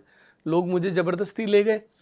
अब मुझे वहाँ का जब मैंने माहौल देखा कि 4 बार का विधायक, इतना भय का माहौल लोगों में, गुंडागर्दी से लोग त्रस्त थे, तो मैंने कहा ठीक है भाई, लड़ेंगे चुनाव। 3 नवंबर 11 को मैं वहाँ गया हूँ 2021, और 14 फरवरी को चुनाव हो गया। 3 महीने में मैं चुनाव जीता कैसे हूँ। कन्विंस कर लिया आपने लोगों को कि एक इंडिपेंडेंट एमएलए? लोग भावनात्मक रूप से जुड़ गए, नंबर 1। नंबर 2, सबसे बड़ी बात थी, उनको पता लग गया कि जिस आदमी के सामने पूरे उत्तराखंड में मुख्यमंत्री से लेकर पूर्व मुख्यमंत्री नहीं बोल सकता, ये अकेला आदमी उसको चुनौती दे रहा है। क्यों नहीं बोल सकता भाई आपके खिलाफ? मेरे नहीं, आपने कहा ना कि जिस व्यक्ति के सामने, प्रणव सिंह के सामने कोई बोल नहीं सकता। हाँ, ये बात तो है। कोई बड़े से बड़ा नेता उत्तराखंड का, बड़े से बड़ा दिग्गज आदमी डांट देता था वो। हिम्मत नहीं होती थी। तो लोगों को लगा ये आदमी यार इतनी खुली चुनौती दे रहा है, तो चैंपियन आपको भी तो ठीक कर सकता था। वो कई बार प्रयास कर लिया उन्होंने। मैं जिन जगहों, मैं जो आदमी हेड ऑन मुख्यमंत्रियों से लड़के आया हूँ, पूरी सरकारों के खिलाफ, पुलिस, एसटीएफ, एसओजी, जेले, ईडी, सीबीआई, उसको एक अदना सा विधायक क्या डराएगा? आपको लगता है मुझे विधायक डरा लेगा कोई? क्यों, चैंपियन भी तो सबको डरा के आया। कोई बात नहीं, तो क्या हुआ, उनका इलाज हो गया ना, जनता ने कर दिया ना। 10,000 वोटों से भाजपा के प्रत्याशी को, 4 बार के विधायक को हराया है मैंने, निर्दलीय। आज के दौर में निर्दलीय, आप अगर किसी हाँ, गली मोहल्ले के चुनाव गली मोहल्ले में भी लड़ा दें तो वो गली मोहल्ले में भी हार जाएगा। तो बहुत मुश्किल है। तो ये सब खानपुर के लोगों का प्यार है, जनता का प्यार है। उन्होंने, आप पर दबाव नहीं आया कि हट जाओ चुनाव के पीछे? आया होगा। नहीं, लोगों को ये लगता था कि ये 1,000-2,000 वोट लेके जाएंगे, क्या लेना, सीरियसली नहीं लिया किसी ने। और आज इस बार का चुनाव मेरा बहुत टफ है, क्योंकि मेरे खिलाफ 3 पूर्व मुख्यमंत्री हैं, और मुझे लगता है कि सभी का फोकस सिर्फ खानपुर विधानसभा पे कि उमेश कुमार को हराना है। क्यों? उनको लगता है कि राजनीति में ये व्यक्ति रहेगा तो हमें नुकसान करेगा। असल में गलत नस्ल के आदमी राजनीति में पहुंच गए। हाँ, एक राजनीतिक परिभाषा बदल दी, भ्रष्टाचार खत्म कर दिया, निधि में कमीशन ख़त्म कर दिया, सिंचाई पीडब्ल्यूडी में कमीशन ख़त्म कर दिया, ठेकेदारी प्रथा ख़त्म कर दी। और आप देखिए, एक खानपुर विधानसभा ऐसी एक निर्दलीय की विधानसभा जहाँ 20,000 करोड़ का सिडकुल बन रहा है, 100 करोड़ का उपजिला अस्पताल बन रहा है, 17 किलोमीटर के बाईपास बन गए, 4 लेन बन रही है, खानपुर से पुरकाजी तक 2 लेन बन गया, खानपुर से लेकर हरिद्वार तक 4 लेन का काम शुरू हो गया, तटबंध शुरू हो रहे हैं 184 करोड़ के। आप सोचिए, लगभग 30 से 40,000 करोड़ का काम एक निर्दलीय की विधानसभा में हो रहा है, बिना कमीशन के। बिना कमीशन के। मैं तो आपको बताऊं ब्रजेश जी, ये बात मैं बोलता नहीं कभी, मैं कहता भी नहीं। मैं जब इस राजनीति में आ रहा था तो मुझे लगा कि एक ऐसी जगह में जा रहा हूँ कि शायद मैं पता नहीं जीवन में क्या कर पाऊँगा, क्या नहीं कर पाऊँगा, हारूंगा जीतूंगा, क्या होगा। तो मैं बद्री केदार गया था और मैं गंगा जल हाथ में लेकर कसम खाकर आया था कि अपने घर में 1 रुपया भी कमीशन खोरी का, अनैतिकता का आने नहीं दूंगा। वो दिन है, आज का दिन है। 852 उन बेटियों के मैंने घर बसाए हैं। 3.5 साल में मैंने 852 बेटियों की शादियां कराई हैं। उन बेटियों की शादियां कराई हैं जिनके घर पर तिरपाल भी नहीं थी पानी रोकने के लिए बरसात का। तो इतना बेहिसाब दौलत बनाई कहाँ से आपने? ये तो आपने एफिडेविट भी दिया है। हाँ, पहले 54 करोड़ था, अब शायद 77 करोड़ का है। 77 इस करोड़ बार का 100 है। कुछ करोड़ का आएगा। हैं? 100 कुछ करोड़ का आएगा। क्या? इस बार 100 कुछ करोड़ का आएगा, जो अब अगले चुनाव हैं। कोई छापा खाना लगाया है नोटों का? तो मैं यही तो बताना चाह रहा हूँ कि ये तो जांच एजेंसियों का काम है। देखिए, मेरी ईडी हो चुकी है, मेरी अच्छा हाँ, ईडी तो मेरी इनकम टैक्स भी हो चुका है। मेरा इनकम टैक्स भी हो चुका है। तो भाई इसका जवाब अब मैं किसी को क्या दूं? ये तो जब सारी जांच एजेंसियां जांच कर चुकी हैं तो फिर मुझे कुछ बताने के लिए बचता करते क्या हो जो इतने पैसे आप बना रहे हो? कमीशन भी नहीं लेते हो, बता रहे हो। तो ये पैसे कहाँ से आ रहे हैं कि हर 2-3-4 साल में आपकी दौलत इतनी बढ़ जा रही? काम धंधे हैं, रोजगार हैं, चल रहे हैं। एग्रीकल्चर का काम है, हॉर्टिकल्चर का काम है। ऐसा तो नहीं पुराना माल निकल रहा हो? Petrol pump. मैं तो कह रहा हूँ ना, जांच एजेंसियों ने जांच की है ना। की? आपको नहीं पता? कैसी बात कर रहे हैं? तो आप तो बताओ ना। ईडी ने की इन्वेस्टिगेशन, आप हर चीज की गवाही मुझसे क्यों ले रहे हो? खुद भी तो बताओ। मैं तो बता रहा हूँ ना, ईडी, सीबीआई, इन्वेस्टिगेशन टीम, सबने मेरी जांच की। मेरी आज तक की जितनी भी फाइलें हैं, हर साल की, पिछले 15 साल की खुल चुकी हैं, उनकी जांचें हो चुकी हैं। हो सकता है हिट जॉब के पैसे हों, तो आने चाहिए थे ना सामने हिट जॉब के। कहीं से तो कोई ट्रांजैक्शन आती। कैश पैसा कहीं से भी आपकी कंपनी में आएगा, लॉन्ड्रिंग होके आएगा। किसी कंपनी से तो आप एंट्रीज लेंगे, कहीं तो खुलेंगी। अच्छा, पवार ने 200 करोड़ का धंधा किया तो वो मनी लॉन्ड्रिंग, हाँ, और आप 100 करोड़ नंबर 1 के दिखा रहे हो। हाँ। आपका बिजनेस। तो मेरे यहाँ तो जो एंट्रीज हैं सब सामने हैं। मैंने किसी मरे हुए के नाम पे अपनी कंपनी में पैसे तो जमा नहीं कराए। मैंने किसी मरे हुए व्यक्ति के नाम पर अपनी कंपनी में कैश पैसे तो नहीं जमा कराए। मरे हुए भी 2000 मरे हुए लोगों के नाम पर उनकी कंपनी में पैसे जमा हैं। पर लोग कहते हैं वो खिचड़ी खा के रहते हैं रावत जी, त्रिवेंद्र सिंह रावत। पर मुझे तो, मेरी जानकारी में तो 100% ये है कि 1 किलो मटन चिकन खा जाते हैं वो जब एक बार में बैठते हैं, भात चावल। मतलब ये बातें फैली हुई कि 5 जोड़ा कपड़ा और खिचड़ी। कहते रहिए, ये तो सब परसेप्शन बनाने वाली बात है, इसमें क्या कोई कह सकता है। ये प्रणव चैंपियन से आपका और क्या झगड़ा है? एक वीडियो बड़ा वायरल हुआ था, बंदूक लेके आप दौड़ा रहे हैं, बंदूक लेके वो आपके घर की तरफ दौड़ रहा है। देखिए, उन्होंने मेरे क्या हुआ था? मैं बताता हूँ क्या है कि पूरे देश भर में हाहाकार नगर निगम के चुनाव थे और वो नगर पंचायत में उनके जिनको लड़ा रहे थे वो बहुत ही कम वोटों से हार, कम क्या, उनको मतलब उनकी जमानत जब्त हो गई थी।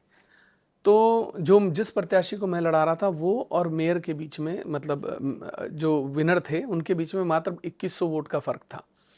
तो एक पोस्ट उस समय ये डाली गई थी कि भाई आप तालियां बजाते घूम रहे थे, सब कर रहे थे, ये देख लीजिए हाशिर क्या है। तो उन्होंने मेरी माताजी के खिलाफ अपशब्दों का इस्तेमाल करते, बहुत ही गिरे हुए अपशब्दों का इस्तेमाल करते हुए एक पोस्ट डाली थी, जिसको लेके मैं क्रोधित हो गया था। मैंने भी कुछ कह दिया था। फिर अगले दिन वो सुबह मेरे घर आए और 150-200 गोली चलाकर चले गए। जनवरी 2025। हाँ, तो जब वो मेरे घर से 150-200 26 जनवरी 2025 वो मेरे घर से जब अपने घर की तरफ जा रहे थे, तो मैं अपने घर पहुंचा। तो मैं उस समय, भाई मेरे घर पर कोई गोली चला रहा है तो मैं मुझे हथियार किस लिए दिया सरकार ने? अपनी रक्षा सुरक्षा के लिए ना। क्या मैं हथियार भी नहीं निकाल सकता? और अगर वो वीडियो वायरल हुआ तो उसमें मैंने किसी पर गोली चलाई, मैंने अपनी आत्मरक्षा, अपने घर पर गोलियां चलने के बाद अगर आप विधायक हैं, आपको सब्र, संयम और कानून का पालन करना चाहिए। देखिए क्या होता है ना कि आपके घर पर आकर कोई 150-200 गोली चला दे और आप कहें अभी इस कार्यालय में आके कोई गोलियां चला दे, आपके नहीं कैमरे बंद कर दो यार, संयम रखो, करने दो इनको जो कर रहे हैं, ऐसा होगा? नहीं होगा। हम तो गांधीवादी व्यक्ति। ये आपका सोचना है और कहना है। ब्रजेश जी, जब बीतती है ना अपने ऊपर, तब आदमी उस समय में, अगर आप स्वयं मेरी जगह रखेंगे तो हो सकता है आप मुझसे ज्यादा रिएक्ट करते हैं। बाहुबली की भाषा में ही जवाब दिया जाता है, माफिया को माफिया की तर्ज पर ही लोग जवाब कहते हैं दिया बहुत बड़े पैमाने पर आपने अवैध हथियारों का जखीरा रखा था और 200-250 राउंड फायरिंग करवाई आप, कहते हैं लोग। मैंने कराई। हाँ, अब देखिए, कहने को तो कोई कुछ नहीं कह सकता, अब लोग कहते हैं तो उन्हें लगता होगा ऐसा। पर आपको लगता नहीं कि आप इस तरह के विवादों से आपको बचना चाहिए? एक बार एक नदी में ना एक कंबल बहता हुआ जा रहा था। कंबल एक भालू टाइप। तो आदमी ने कहा भैया भाग के, ब्रजेश जी ने मुझसे कहा कि यार उमेश जी कंबल जा रहा है। हम भी कूद गए कंबल लेने के लिए। जब कंबल पकड़ा, खींचने लगे तो कंबल अपने साथ ले जाने लगा। ब्रजेश जी ने कहा भाई उमेश जी कंबल छोड़ दीजिए। मैंने कहा कंबल तो छोड़ दूं, कंबल मुझे नहीं छोड़ रहा। वो भालू था। तो हमारी वही हालत है, क्या करें? जैसी विधानसभा है, जैसा उसका परिवेश है, जिस तरीके के सामने अपोनेंट्स हैं, उनको उसी भाषा में जवाब इसमें कोई दो राय नहीं कि प्रणव सिंह चैंपियन एक गुंडा एलिमेंट है, एक आपराधिक चरित्र का व्यक्ति है और मगरमच्छ मारना, ट्रक ड्राइवरों को पीटना, सब पर गोली चलाना, एक्सटॉर्शनिस्ट है और एक मनबड़ गुंडा है। और मुझे अचरज की बात है कि सरकारों ने उसके खिलाफ दंडात्मक कार्रवाई नहीं की, तो उसका मन बढ़ा हुआ है और हार ने शायद उसको और बेकाबू कर दिया है। वो ना मानसिक संतुलन खो चुके हैं। वो उत्तराखंड की सुरक्षा के लिए वो आदमी थ्रेट है। सरकारों को उसके बारे में सोचना चाहिए कि ऐसे व्यक्ति को जो राजनीति में हो और ऐसी हरकतें कर रहे हो, ऐसे बेकाबू हो जाएं। मैं सरकार को भी कसूरवार मानता हूं कि ऐसे लोगों को उन्होंने छूट दे रखी। बीच में उसके और भी कई कांड थे, गाड़ियों को ओवरटेक करना, उसकी गाड़ी को आप पार नहीं कर सकते, अगर कोई ओवरटेक करके निकला तो उसके लोग पीटते हैं उसको। ये सच्चाई रिसेंटली अभी चीफ सेक्रेटरी के लड़के को पीटा था। हाँ, पूर्व मुख्य सचिव थे, उनके बेटे को उनके बेटे ने जो है सार्वजनिक तौर पे बहुत बुरे तरीके से मारा था, जिसको लेके बहुत ज़्यादा तनाव भी फैला और जो है बदनामी भी हुई राज्य। क्या खानपुर के लोग ऐसे लोगों को बहुत उत्साह की नज़र से देखते हैं? खानपुर के लोगों ने 20 साल सिर्फ गोली और गाली, ये दो चीज़ों को देखा। गोली और गाली। आप भी तो वही कर रहे हैं, 250 राउंड गोली चलवाई। मैं कह रहा हूँ ये तो आपका कहना है या लोगों का कहना है कि मैंने 250 राउंड गोलियां चलवाई। जो व्यक्ति जैसा होता है उसको उसी भाषा में जवाब दिया जाता है। मैंने बताया ना, मेरा सिद्धांत है, माफिया हैं तो माफिया वाली भाषा में जवाब दूंगा, बाहुबली हैं तो बाहुबली की भाषा में जवाब मिलेगा, और अगर आप आम जनता हैं तो आपके पैरों को छू के, आपके पास बैठ के आपके दिल की बात को सुनूंगा, आपका काम करूंगा। आप इतनी सिक्योरिटी लेके क्यों चलते हैं? आपको सुरक्षा की इतनी क्या ज़रूरत है? दुश्मनियाँ बहुत हैं और बड़े बड़े दुश्मन हैं। हिटजॉब वाली या कुछ और वाली? बाहुबली भी दुश्मन है। हिटजॉब वाली? आप बार बार मुझे हिटमैन साबित करने पर उतार हुए हैं ब्रजेश भाई, आप तो मत ऐसा करिए। कम से कम आप तो सच्चाई अच्छे से जानते हैं, लेकिन मुझे लगता है कि आपके मन में भी कहीं ना कहीं कुछ बातें हैं जिन्हें आज आप इस पॉडकास्ट के माध्यम से जानना चाहते हैं। मैंने अपने जीवन में, देखिए मेरा नजरिया क्या है वो अलग बात है। अच्छा, आप एक बात बताइए, लोगों के मन में जो बातें हैं, देखिए मेरा सिद्धांत, मेरा कर्तव्य है कि मैं आपसे पूछूं। मेरा सिद्धांत है, मैं एसएसपी, डीएम, सचिव, प्रमुख सचिव, डीजीपी, मुख्य सचिव, इनसे लड़ना नहीं मानता। लड़ना है सरकारों से लड़िए, गिरानी है सरकार गिराइए। ये सब जिलाधिकारी, डीएम, एसएसपी, डीजीपी, इनसे क्या लड़ना? अब कहाँ लड़ रहे हैं? मैं तो अब किसी से भी नहीं लड़ रहा। मैं तो सिर्फ राजनीतिक तौर पर खानपुर विधानसभा की बात करता हूँ, उसके विकास की बात करता हूँ, वहाँ के लोगों की बात करता हूँ। बाकी गाय बगाए कोई आके चुनौती देता है तो उसको उसका जवाब दे देता हूँ। आप झुक गए पुष्कर सिंह धामी के सामने। पुष्कर सिंह धामी के सामने झुकने की कोई बात नहीं है। सरकार ने कभी झुकाने का प्रयास नहीं किया। मैं अपना कर्तव्य कर रहा हूँ। मेरी खानपुर विधानसभा का कोई काम रुकता नहीं है। मैं अपनी विधानसभा के विकास तक सीमित हूँ, अपने लोगों तक, जिन्होंने एक निर्दलीय कंप्रोमाइज्ड ऐसा आपको लगता है? क्या इस सरकार में सब ठीक है? सरकार में बेचारे उस शरीफ लोगों की क्या कमी थी? निशंक, हरीश रावत, त्रिवेंद्र रावत, इनके यहाँ सब ठीक है? देखिए, ठीक तो अब किसी वो भी सरकार क्रांति में नहीं कहाँ होती। गई? ठीक, मैं पत्रकार था, पत्रकारिता कर रहा था। अगर मैं दोबारा पत्रकारिता में आऊँगा तो फिर आप कुछ ना कुछ स्टिंग ऑपरेशंस देखेंगे चलते हुए। लेकिन जब मैं राजनीति कर रहा हूँ तो मेरा नहीं, मेरे लोगों का, मेरी खानपुर विधानसभा का, जिन्होंने मुझे निर्दलीय चुन के भेजा है, उनका हित मेरे लिए सर्वोपरि है। उस हित को मैं अपनी राजनीतिक महत्वाकांक्षाओं के चलते उसका अहित नहीं कर सकता। यही उमेश कुमार हैं जो पूरे उत्तराखंड की चिंता करते थे, आज भी और करते हैं। आज आपने खुद को एक असेंबली सेगमेंट तक सीमित कर लिया एंड यू आर कंप्रोमाइज्ड। ऐसा है कि एक राजनीतिक पार्टी का भी अभी निर्माण हुआ है, हमारे ही परिवार के सदस्य ने किया है। और वो मैं एक्चुअली आपने किया था, लेकिन जब मामला फंसा तो फिर आप नहीं नहीं पीछे नहीं, हट नहीं गए। जन निर्माण पार्टी जो अभी बनी है एक टेक ओवर किया था। नहीं, वो मामला अलग था। वो तो मैं कार्यक्रम में गया था। उस कार्यक्रम में जो है लोगों ने मुझे ये जोड़ दिया कि मैं उस पार्टी से जुड़ा हूँ या उस पार्टी का सदस्य हूँ। तो जन निर्माण पार्टी का भी निर्माण हुआ है और अब यही आपकी पार्टी मैं होगी। जल्दी ही इस्तीफा देकर जन निर्माण पार्टी से जुड़ूंगा और पूरे प्रदेश के हित की बात को सभी सार्वजनिक मंचों से करने का प्रयास करूंगा। मतलब अब आप इंडिपेंडेंट एमएलए होकर नहीं लड़ेंगे, बिल्कुल जन निर्माण पार्टी से लड़ेंगे जी। और खानपुर तक सीमित रहेंगे? नहीं, और विधानसभाएं भी लड़ेंगे।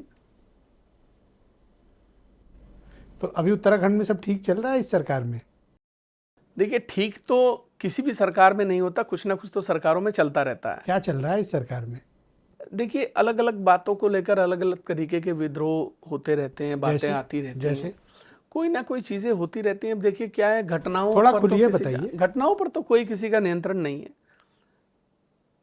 हम कहें कोई भी सरकार 100% भ्रष्टाचार मुक्त है, ये संभव है नहीं। थोड़ा बहुत तो सब जगह चलता ही रहता है। इस सरकार में बिल्कुल है, क्यों नहीं है।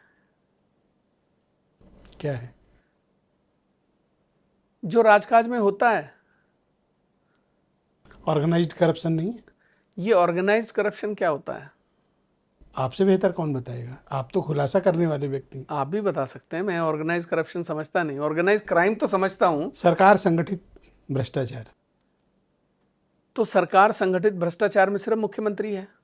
मैंने ऐसा तो नहीं कहा, मैंने तो सरकार संगठित भ्रष्टाचार में पूरी कैबिनेट भी होती है और उसके साथ शामिल अधिकारी भी होते हैं। ये कैसा तो चल रहा है अभी? सभी शामिल होंगे ना फिर। अभी सब ठीक है? मैंने आपसे क्या कहा? अगर आप कह रहे हो कि ऑर्गेनाइज्ड एक भ्रष्टाचार चल रहा है तो सभी शामिल होंगे। अकेला व्यक्ति कैसे भ्रष्टाचार कर सकता है? देखिए, जो हमें पता लगता है उसका विरोध करते हैं। जैसे रिसेंटली क्या पता चला और क्या विरोध किया? देखिए, हमको सिंपैथी है आपके मन में धामी के लिए? देखिए यार, एक अंदर से एक आपका किलस रहा है? नहीं, किलसने की बात नहीं। ब्रजेश भाई, मैं, आप जानते हो, मेरे चेहरे का हाव भाव ये आपको बता देगा कि कब मैं क्रोध में हूं। हाव भाव चिल्ला रहा है कि आप नहीं, आप धामी के लिए आपके मन में कुछ अलग है। धामी मेरे मित्र हैं, हाँ, मैं इस बात को स्वीकार करता हूं। और आप उनके खिलाफ कुछ नहीं करते हैं, ये भी तो मानिए। नहीं, ऐसा नहीं है। जब जरूरत पड़ेगी तो जरूर करेंगे। अभी मुझे ऐसी कोई जरूरत महसूस एक नहीं। उदाहरण नहीं पेश कर पाए आप? किस चीज का? धामी मेरे 26 साल से दोस्त हैं। तो भाई रावत लोगों ने क्या गड़बड़ी की थी? निशंक जी ने क्या वो तो हरीश इज्जत रावत देते थे, चाय पिलाते थे, धामी जी खरीद सम्मान फरोख्त तो नहीं करते कर रहे। थे। धामी जी एमएलए की खरीद फरोख्त करके सरकार बचाने का प्रयास तो नहीं कर रहे। आपकी नजर में बस वही करप्शन? नहीं, मैं आपको कोई उकसा नहीं रहा हूँ कि आप जबरदस्ती करें। नहीं नहीं, मैं आपकी बात से सहमत हूँ। आप मुझे बिल्कुल उकसा नहीं रहे हैं और ऐसा प्रयास आप करेंगे भी नहीं, मैं जानता हूँ। तो इस सरकार को आप ऑल वेल मानते हैं और क्लीन चिट देते जब हैं? तक सरकार चल रही है तब तक ऑल इज वेल। मतलब चल रही है से मतलब? जब तक आदमी मुख्यमंत्री है तब तक ऑल इज वेल। क्यों, वो भी तो मुख्यमंत्री लोग थे, 3-4 जो बेचारे थे। हाँ, तो बेचारे आपकी सिंपैथी बहुत है त्रिवेंद्र, हरीश और निशंक जी के साथ। कोई बात नहीं, आपका भाव जुड़ा हो सकता है, मैं मान सकता हूँ, लेकिन हो सकता है मेरा भाव धामी जी के साथ जुड़ा हो। वही तो मैं कहना चाह रहा था। तो तो मैं तो धामी जी वो व्यक्ति थे? मैं तो कबूल कर रहा हूँ, दोस्त हैं मेरे सुख दुख के मित्र रहे हैं। 26 साल की दोस्ती है, सन 2000 से मित्र हैं हम लोग। तो इसमें गलत क्या है? तो मित्र की सरकार है तो आप कुछ बोलेंगे नहीं, मतलब बोलने की बात नहीं, जहां जरूरत पड़ती है बोलते हैं। कितने पक्के दोस्त अब वो हैं हमारी आपके? बात मानते भी हैं। आप देखिए, मैं आपको एक उदाहरण देता हूं।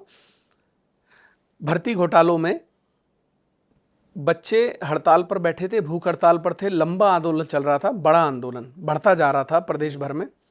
मैं उनसे मिला, मैंने उनको एक पत्र सौंपा, मैंने कहा आप सीबीआई जांच कराइए।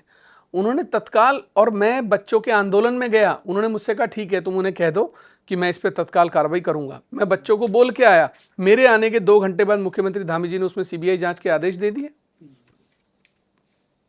ऐसा नहीं है। मैं जिन बड़े मुद्दों पर मैंने विरोध आप जो जताया, चाहोगे उनसे करा लोगे, ये तो है। मैंने जिन बड़े मुद्दों पर उनको विरोध जताया, उन्होंने मेरी बात मानी है, उन्होंने मेरी बात सुनी है। लेकिन अगर आप ये कहें कि मैं धामी जी को ये कहूं कि वो भ्रष्ट हैं या ऑर्गेनाइज्ड क्राइम उनकी सरकार कर रही है, तो मैं नहीं मानूंगा। ये मैं वैसे भी नहीं मानूंगा। ये जो सक्सेसफुल चीफ मिनिस्टर, अगर एक व्यक्ति हारने के बाद भी मुख्यमंत्री, केंद्र सरकार केंद्र उनको बनाता है, मोदी जी उनको हारने के बाद भी मुख्यमंत्री बनाते, तो सफल व्यक्ति होंगे ना। आपकी समझ क्या कहती है? आप तो ये मोदी जी के बात बता रहे हो। नहीं, मैंने एक बात आपकी बताई समझ है। क्या कहती है? मेरी समझ यही कहती है कि सफल मुख्यमंत्री हैं अभी तक, और जितनी भी बाधाएं आई हैं, बड़ी बड़ी बाधाएं आई हों, चाहे राज्य में आई हों, चाहे राज्य के बाहर से आई हों, चाहे आसपास के लोगों द्वारा क्रिएट की गई हों, वो सफलता से उन्हें सबको काफी मुरीद लग रहे हैं आप धामी जी के। मुरीद नहीं हूं, मित्र हूं। फ्रेंडशिप, दोस्ती और यारी, ये तीनों चीजें महसूस करने की होती हैं। सिर्फ धामी जी के ही दोस्त हैं आप? मैंने आपसे क्या कहा? हाँ, मैं उनका दोस्त हूं, मैं उनका मित्र हूं। तो आप चाहते हैं कि उनको एक और टेन्योर मिले? भाई देखिए, तो उनके भाग्य में, अगर ऊपर वाला उनको देना चाहता होगा तो देगा। आप क्या चाहते हो? भाई देखिए, मैं राजनीतिक व्यक्ति हूं, मैं तो चाहता हूं कि मैं मुख्यमंत्री बन जाऊं। राजनीतिक व्यक्ति की महत्वाकांक्षाएं बहुत अधिक होती हैं।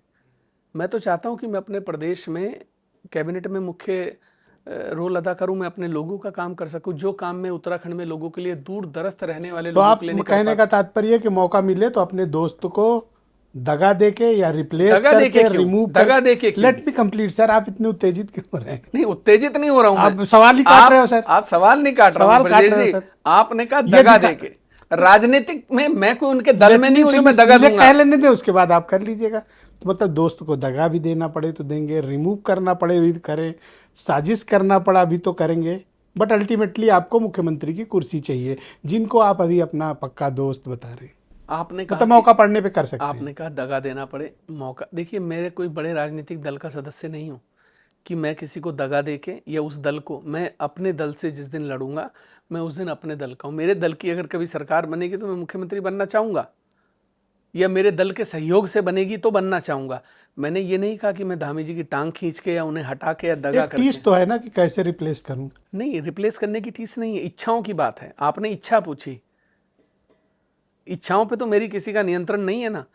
आप भी भविष्य में चाहते होंगे कि आपका चैनल नेशनल चैनल बने, आपका नाम और बढ़ाओ। आज आपको, मुझे लगता है उत्तर प्रदेश में हर अधिकारी, हर व्यक्ति आपको जानता है, पर आपके दिल में यार नहीं, यार मेरा राष्ट्रीय स्तर पे बड़ा नाम होना चाहिए, भारत समाचार का जलवा होना चाहिए, ये आपके मन में नहीं होगा तो बता दीजिए। तो आप धामी को रिप्लेस करना चाहते हो? मैंने रिप्लेस की बात ही नहीं कही है। रिप्लेस तो आदमी जब करता ना, जब किसी को हटाना चाहता हूं, मेरी तो इच्छा है। वो कब होगी पूरी? वो 27 में होगी, वो 32 में होगी, वो 37 में होगी, ये तो समय बताएगा। पर कांग्रेस का माहौल बड़ा तगड़ा बन रहा है आने उत्तराखंड दीजिए, में। स्वागत है। डरते हैं क्या किसी से? कोई आ जाए, अपने दम पर जिंदा हैं। ठीक करेंगे वो आज आएंगे किसी राजनीतिक दल के, आएंगे तो वो ठीक करेंगे आपको। मैं उनका स्वागत है, मैं उनका स्वागत करता हूं। और जिनके दिमाग में गलतफहमी हो कांग्रेस में कि वो मेरा इलाज करेंगे, मैं उनको भी कहना चाहता हूं कि आइए, स्वागत है। मैं दुआएं करूंगा आपकी बद्री केदार से कि आप आएं और हम फिर देखें आप में कितना दम है। उमेश कुमार कभी किसी से डर के जिंदा नहीं है। उमेश कुमार अपने दम पर जिंदा है। किसी तो कौन है राजनीतिक कांग्रेस में जो आपका इलाज करना चाहता है? कोई भी करे, आपको भी पता है कौन करना चाहते हैं, जिनकी आप अभी पैरवी कर रहे थे थोड़ी देर पहले। किनकी? आप ही को पता है। शरीफ लोगों की? हाँ, जिन्हें आप बता रहे थे कि बेचारे शरीफ बुजुर्ग लोग हो हैं। गए हैं अब तो, मतलब अवस्था भी तो देखिए। नहीं, मैं तो स्वागत करना चाहता हूं उनका कि आए, वो मेरा इलाज करें। मुझे इलाज की बहुत ज़रूरत है। मैं तो चाहता हूं कोई मुख्यमंत्री मेरा इलाज करे, बहुत समय हो गया किसी ने इलाज नहीं किया। आप लोकसभा का चुनाव लड़े, लड़ा, क्यों लड़े थे? जीतने के लिए। पर आपको तो पता था आप जीत नहीं पाओगे। Only 91,000 vote, 7%। 94,000 वोट। और आपको मैं एक बात बताऊं, और एम्बिशन था। मात्र 2 साल की राजनीति में हरिद्वार जैसे जनपद में 57 साल का रिकॉर्ड तोड़ा मैंने। कोई भी व्यक्ति 10,000 वोट से ऊपर निर्दलीय लेकर नहीं गया। जो बसपा तीसरे नंबर पर रहती थी उसको मैंने चौथे नंबर पर पहुंचा दिया। दूसरी बात, कोई विधानसभा ऐसी नहीं है जिस विधानसभा में मुझे वोट ना मिला हो। 2250 पोलिंग बूथ में कोई ऐसा बूथ नहीं है जहां मुझे वोट ना मिला हो। 10 दिन के अंदर सिंबल पहुंचा पाता है? 10 दिन में आप विधानसभा में सिंबल नहीं पहुंचा सकते। 2250 पोलिंग बूथ पर वोट मिलना, पिरान कलियर में 8,500 मिलना, झबरेड़ा जैसी सीट जहां 2,000 वोटों से विधायक जीता हो वहां पर 13,500 वोट मिलना, ऋषिकेश जहां कभी किसी ने 200 से ऊपर आंकड़ा ही नहीं पार किया 6,500 वोट मिलना। कोई विधानसभा बताइए, कोई बूथ बताइए जिस पर उमेश कुमार को वोट ना मिला हो। हर बूथ पर मेरे पास कार्यकर्ता है। 2 साल की राजनीति में किसी इतने बड़े जनपद में हर बूथ पर कार्यकर्ता होना, ये अपने में बड़ी बात होती है। अब क्या प्लानिंग है आपकी? अब राजनीतिक दल को बड़ा करना है और लोगों की जो समस्याएं जनपद के स्तर पर आज जिनका निस्तारण करते हैं उनको राज्य स्तर पर निस्तारण करना है। एक मजबूत संगठन खड़ा करना है, भ्रष्टाचार के खिलाफ लड़ाई लड़नी है और एक सशक्त सिलेक्टिव लड़ाई लड़नी है। और एक अगर दोस्त लोग बैठे हो तो नहीं लड़ना है। एक सशक्त उत्तराखंड का सर, निर्माण दोस्त बैठे करना हो है। तो नहीं लड़ना है। नहीं, दोस्त भी गलत करेंगे तो लड़ेंगे। आम आदमी को जिस दिन जरूरत होगी उसके लिए दोस्त के खिलाफ भी जाके लड़ना होगा, उनको खिलाफ भी जाके खड़े होंगे, पर पहले उन्हें बताएंगे कि आपने ये गलत किया, इसको सही कर सकते हैं तो करिए। मैंने आपको बताया ना, मेरे एक बार कहने पे सीबीआई जांच के आदेश देती है इतने बड़े मामले में, भर्ती घोटाले में। बलूनी जी से आपके रिश्ते कैसे? अनिल बलूनी मित्र हैं। इतना सतर्क क्यों हो गए नाम आते ही? मैं सतर्क नहीं हुआ, आपको आपने जैसा सवाल पूछा वैसा जवाब दिया। कैसे मित्र हैं आपके? थोड़ा मेरे दोस्त डेफिनेशन बताइए। दोस्त हैं, पुराने परिचित हैं, लगभग ना करने में आज 18-20 साल का रिश्ता है, दोस्ती है।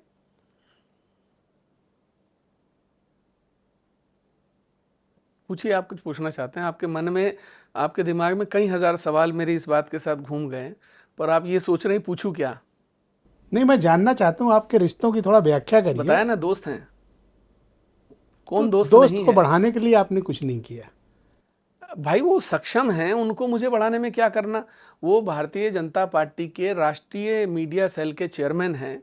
उनको सारे प्रवक्ता रिपोर्ट करते हैं, सांसद मंत्री उनको रिपोर्ट करते हैं। वो देश के 2 बड़े नेताओं के संपर्क में रहते हैं। उनको मेरी क्या जरूरत है? ये तो गिला है आपके मन में कोई? गिला नहीं है, मैं बता रहा हूं, मुझे उनको मेरी क्या जरूरत है, मैं क्या कर सकता हूं उनके लिए? कुछ तो शिकवा है आपके मन में। बिल्कुल भी नहीं है। पिछली बार कब बात हुई थी? बात तो मेरी उनसे होती रहती है। कोई ख्वाहिश है उनके मन में? अब इसके बाद अगर उनके मन में कोई ख्वाहिश है तो ख्वाहिशों की तो कोई फिर मतलब कोई सीमा नहीं है। आपने अपने मित्र के लिए क्या किया?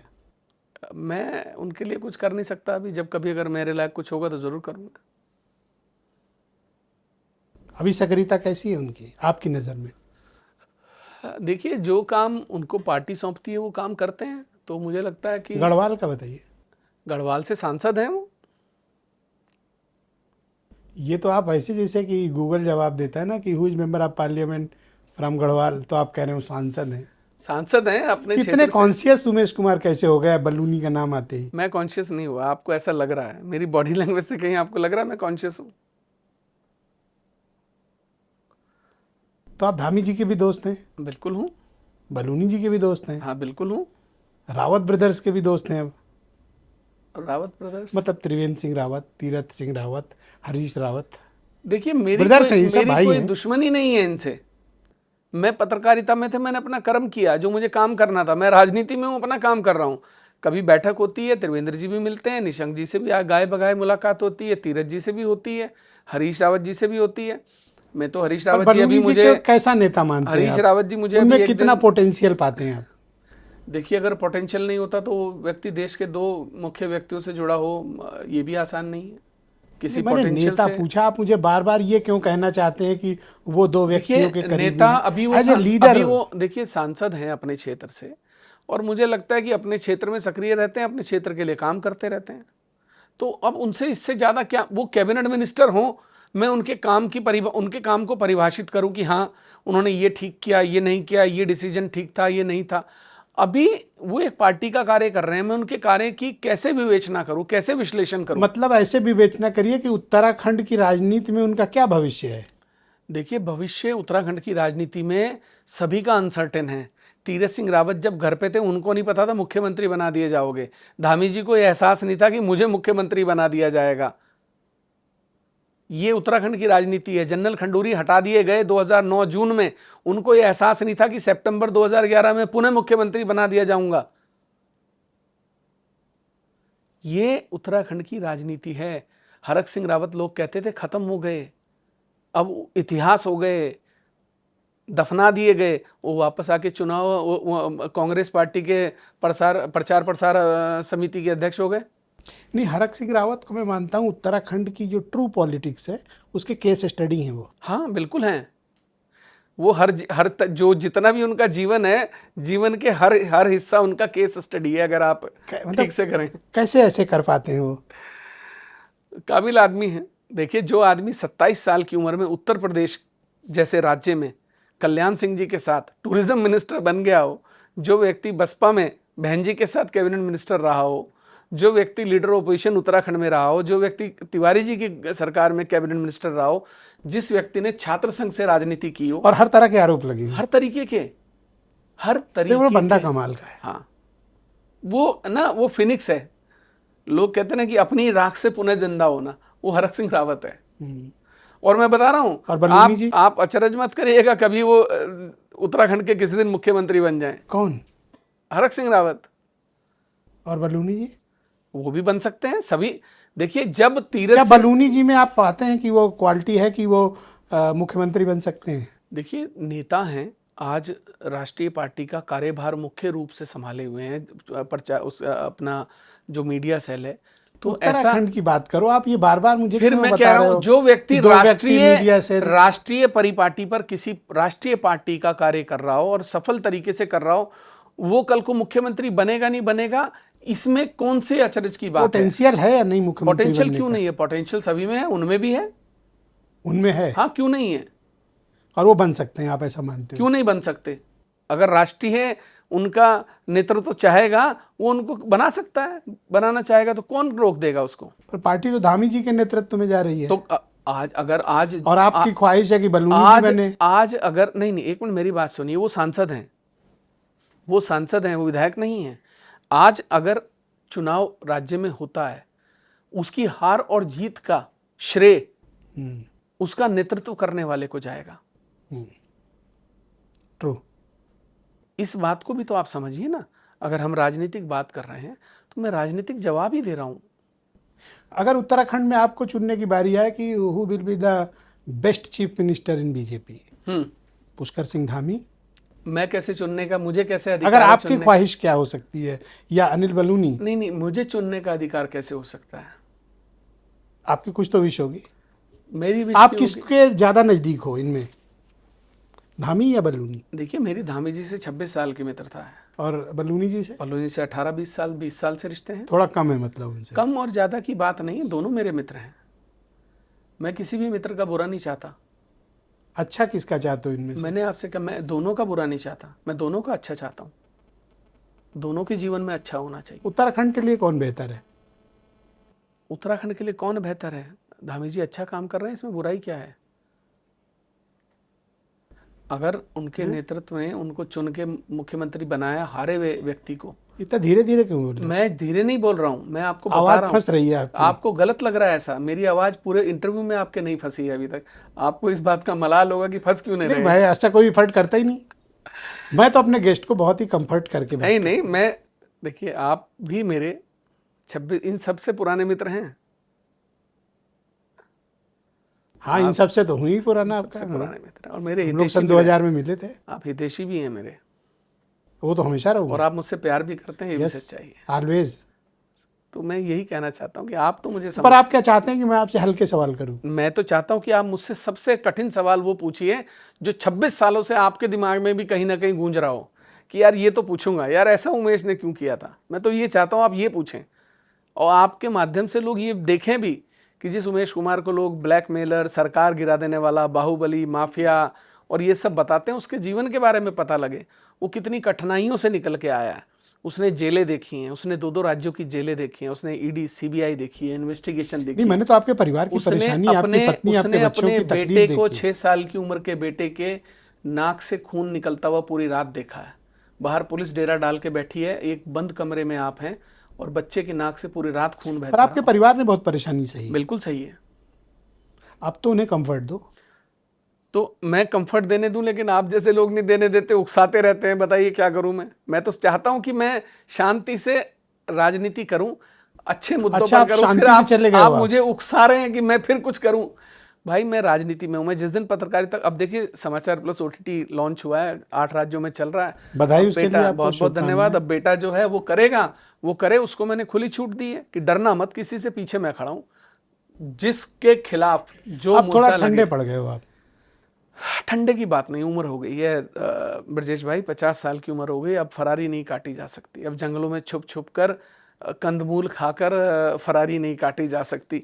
अब देश में रुपड़िया बहराइच के रास्ते से निकल के नेपालगंज होते हुए जाकर थाईलैंड और लंदन में रहकर फरारी नहीं काटी जा सकती। जब मेरे ऐसा हुआ कि रास्ता चुना था? मैं बताता हूँ। ऐसा हुआ कि 2011 जून में मेरे खिलाफ लुकआउट सर्कुलर जारी कर दिया। मैं प्रेस क्लब में खाना खा रहा था रात को बैठा हुआ, पीसीआई दिल्ली। मुझे इंट्यूशन हुई कि कुछ गड़बड़ है। मेरी जेब में फ़ोन था ब्लैकबेरी का, उसके बटन आपने देखा हो सरफेस पे होते थे उस समय, वो ऑन हो गया, पुलिस को लोकेशन मिल गई, मैं वांटेड था। मैं जब बाहर निकला तो मैंने देखा कि आसपास फील्डिंग लगी हुई है। मैं फट से गाड़ी में बैठा और मैं अशोक रोड की तरफ बढ़ा, तो रायसीना हिल वाले रास्ते से। तो अचानक एक बहुत तेज़ी से स्कॉर्पियो कार आई, उसने बहुत टक्कर मारी गाड़ी में, एक पीछे से आई, दोनों तरफ से घेर लिया। मैं डिवाइडर तोड़ा, डिवाइडर तोड़ के गाड़ी लेकर, मेरे ब्रेक फेल हो गए, पावर स्टीयरिंग भी फेल हो गया। मैं रायसीना हिल से होता हुआ चाणक्यपुरी पहुंचा। वहाँ आरके का पंप है, पीछे वर्कशॉप है, वहाँ गाड़ी खड़ी की, ऑटो से एक मित्र के घर गया। रात को गाड़ी लेकर मैं वहाँ से निकला। मैंने अपना फ़ोन ऑन किया, कप्तान को फ़ोन किया, एसएसपी को तत्कालीन, और उनको मैंने जो मैं कह सकता था मैंने उनको रेल दिया। और मैं कहा तुम्हारी हिम्मत है ना, मैं तुमको चुनौती देता हूँ, मुझे गिरफ्तार करके दिखाना, मेरे ज़िंदा रहते। वांटेड था, इनाम रखा हुआ था। सोनीपत की तरफ चला। उत्तराखंड पुलिस ने सोनीपत पुलिस से संपर्क किया कि हमारा एक और वांटेड। उनको लोकेशन मिल रही थी आपकी? हाँ, मैंने फ़ोन ऑन कर दिया था। उसके पीछे भी बताता हूँ क्यों ऑन कर दिया था। फ़ोन ऑन था, पुलिस मेरे पीछे थी। मैं सोनीपत पहुँचा, एक परेड ग्राउंड है वहाँ। मैंने वहाँ उतरा, फ़ोन निकाला, एक पॉलिथीन में डाला, उसे गाय की पूँछ में बांध दिया, गाड़ी स्टार्ट की, वापस दिल्ली आ गया। रात भर हरियाणा पुलिस और उत्तराखंड पुलिस मुझे वहाँ ढूंढते रहे कि लोकेशन तो यहीं आ रही है कहाँ। सुबह फ़ोन बंद हो गया तो पुलिस को मेरी लोकेशन गायब हो गई। उतनी देर में मैं बरेली से होता हुआ और शाहजहाँपुर, वो जो रास्ता है वो रुपड़िया बहराइच वाला, वहाँ से निकल कर नेपाल बॉर्डर पार किया। लुकआउट सर्कुलर था एयरपोर्ट्स पे, तो जा नहीं सकता था एयरपोर्ट से, तो बॉर्डर क्रॉस किया। वहाँ से नेपालगंज से मैंने एक वो बुद्धा एयरवेज़ की फ़्लाइट चलती थी, वो लेके काठमांडू पहुँचा। काठमांडू से भूटान गया ड्रूक एयरवेज़ से, भूटान से थाईलैंड चला गया। और तो नकली पासपोर्ट लेके? नहीं, क्यों, पासपोर्ट मेरा था। अच्छा, लेके गए? एलओसी तो एयरपोर्ट्स पे था ना, कंट्री से बाहर एलओसी नहीं था ना। तो पैसे वैसे थे पास में? वो तो सब व्यवस्थाएं, उस एटीएम चलते थे तो कर ही लेते थे इधर उधर से, यार दोस्त से टिकट विकेट यार दोस्त करा देते थे, रहना वहना भी सब करा देते थे। तो आप काठमांडू से चले गए थाईलैंड? थाईलैंड रहा। जब थाईलैंड में 15 डेज़ का वीज़ा होता था, तो मैं 14th डे कंबोडिया चला जाता था, फिर एक दिन बाद वापस आ जाता था। तो मैं ऐसे लड़ाइयाँ लड़ता रहा। फिर मैं वापस इंडिया आया अगस्त के महीने में, और आकर मैंने भेष बदल लिया। भेष बदलने के बाद मैं जो हूँ रामनगर के जंगलों में उत्तराखंड में ही रहने लगा। दाढ़ी उड़ी बढ़ा ली? नहीं, दाढ़ी नहीं, फ्रेंच रख ली थी, और जो है बाल, और किसी को पता नहीं था कि आप? नहीं पता था। और तो मैं एक दिन मैं अपना मैं जीमेल पर कभी कभी मेल चेक करने आया करता था साइबर कैफ़े में। तो मैंने ऑन किया तो जीमेल के पॉपअप्स आते थे, आपको याद होगा, जी चैट के। तो उसमें मुझे सारे मित्रों के अरे call urgent call urgent call urgent. तो मैंने एक पीसीओ से फ़ोन किया, उन्होंने कहा वापस आ जाओ, मुख्यमंत्री जा रहे हैं। तो मैं दिल्ली पहुंचा 6 सितंबर को। 7 सितंबर को मुख्यमंत्री हटा दिए गए और जनरल कौन वाले थे? निशंक जी। निशंक जी। और जनरल खंडूरी मुख्यमंत्री बन गए और जो है काले बादल छट गए। अभी बहुत मुकदमे आप पे हैं, अब कितने हैं तो टोटल? नहीं है, अब तो 6-7 मुकदमे होंगे। एक टाइम 100 के ऊपर पहुंच गए थे, हाँ 150 से ऊपर गए होंगे। अब 6 बचे हैं। 6 बचे हैं। सारे हाई कोर्ट सुप्रीम कोर्ट से सब क्वैश हो गए। मेरा ट्रायल किसी भी मुकदमे में नहीं चला। आप ये देख लीजिए, कोई मुकदमा मेरे खिलाफ स्टैंड ही नहीं कर पाया। और कोई धारा ऐसी नहीं है इस देश में जिस धारा का मुकदमा मुझ पे ना लगाया होगा। देशद्रोह, राजद्रोह, एक्सटॉर्शन, मतलब 2-3 राज्यों ने मेरे खिलाफ राजद्रोह के मुकदमे दर्ज किए हैं, सरकार गिराने के। बंगाल तक ने मेरे खिलाफ 7 मुकदमे दर्ज किए। बड़ी मल्टी डायमेंशनल पर्सनालिटी है आपकी। जैसे कि एक पत्रकार का जीवन, फिर एक खोजी परख पत्रकार का जीवन, बिल्कुल फिर सरकार से कुछ चुनौती देने का जीवन, बिल्कुल, फिर अंडरग्राउंड होने वाला जीवन, फिर राजनीति, फिर राजनीति। और मैं ये मानता हूं कि आप इन सब में सफल हो। You are a successful as a media entrepreneur and as a politician. मैं तो कहता और हूँ मैं अप्रिशिएट करता हूँ आपको। ब्रजेश जी, सराहना आपकी। जीवन में धन्यवाद। जीवन में ना हमारा जीवन लोगों को ये दिखता है कि ITR 100 करोड़ दिखा रही है, बड़ी गाड़ियाँ हैं, हेलीकॉप्टर हैं, सब दिखता है। लेकिन हमने जो संघर्ष किया, जो हमारे परिवारों ने संघर्ष किया, हमने जो पीड़ा झेली, जो हमने मुकदमे झेले, जो हमने जेलें देखी, जो हमें मारने की साजिशें हुई, हमें जहर दिया गया जेलों में, हमने एक एक पल मौत के साथ लड़के जिया है। हमारे एनकाउंटर करने के लिए 250-250 पुलिस वाले दिन रात घूमते रहे। हमारे उनके साथ मुठभेड़ें हुई, जिन्होंने मेरी आपको मार डालने तक की प्लानिंग? तो एनकाउंटर करने का तो था। जिस रात मुझे घेरा गया था दिल्ली में घेरा गया था। जो आज 3 SSPs हैं उत्तराखंड में, वो तत्कालीन 3 SSP उस समय CO होते थे। उनकी टीमों के, उनके संरक्षण में टीमें हमारे खिलाफ थी। तो बहुत सारे जीवन के उतार ये लोग मिलते हैं आपसे? हाँ, मुलाकातें होती हैं, लेकिन क्या उनसे गिला शिकवा, क्योंकि जब कोई राजनेता उनसे कुछ कराना चाहता हो तो उनकी क्या हैसियत है वो ना करें। एक CO को मुख्यमंत्री कह दे कि ये करना है, शाम तक करके बताओ, उसकी हैसियत है? वो कह देगा मैं नहीं करूँगा। हाँ, उत्तराखंड में ऐसे पुलिस वाले भी हैं जिनको बहुत कुछ तो वो लोग अब आपके लिए काम करते हैं? काम क्यों करेंगे मेरे लिए? मैं कोई उनका बॉस थोड़ी हूँ। अरे आपके मित्र हैं मुख्यमंत्री। तो मित्र होने का मतलब ये थोड़ी, आप अगर मेरे मित्र हैं तो आपका चैनल या एडिटोरियल मेरे कहने से थोड़ी चलेगा। मैं एक स्टोरी चलवाने की हैसियत नहीं रखता आपके आउटपुट से। आपके इनपुट को स्टोरी दूंगा तो उठा के फेंक देगा, बॉस से कहलाइए।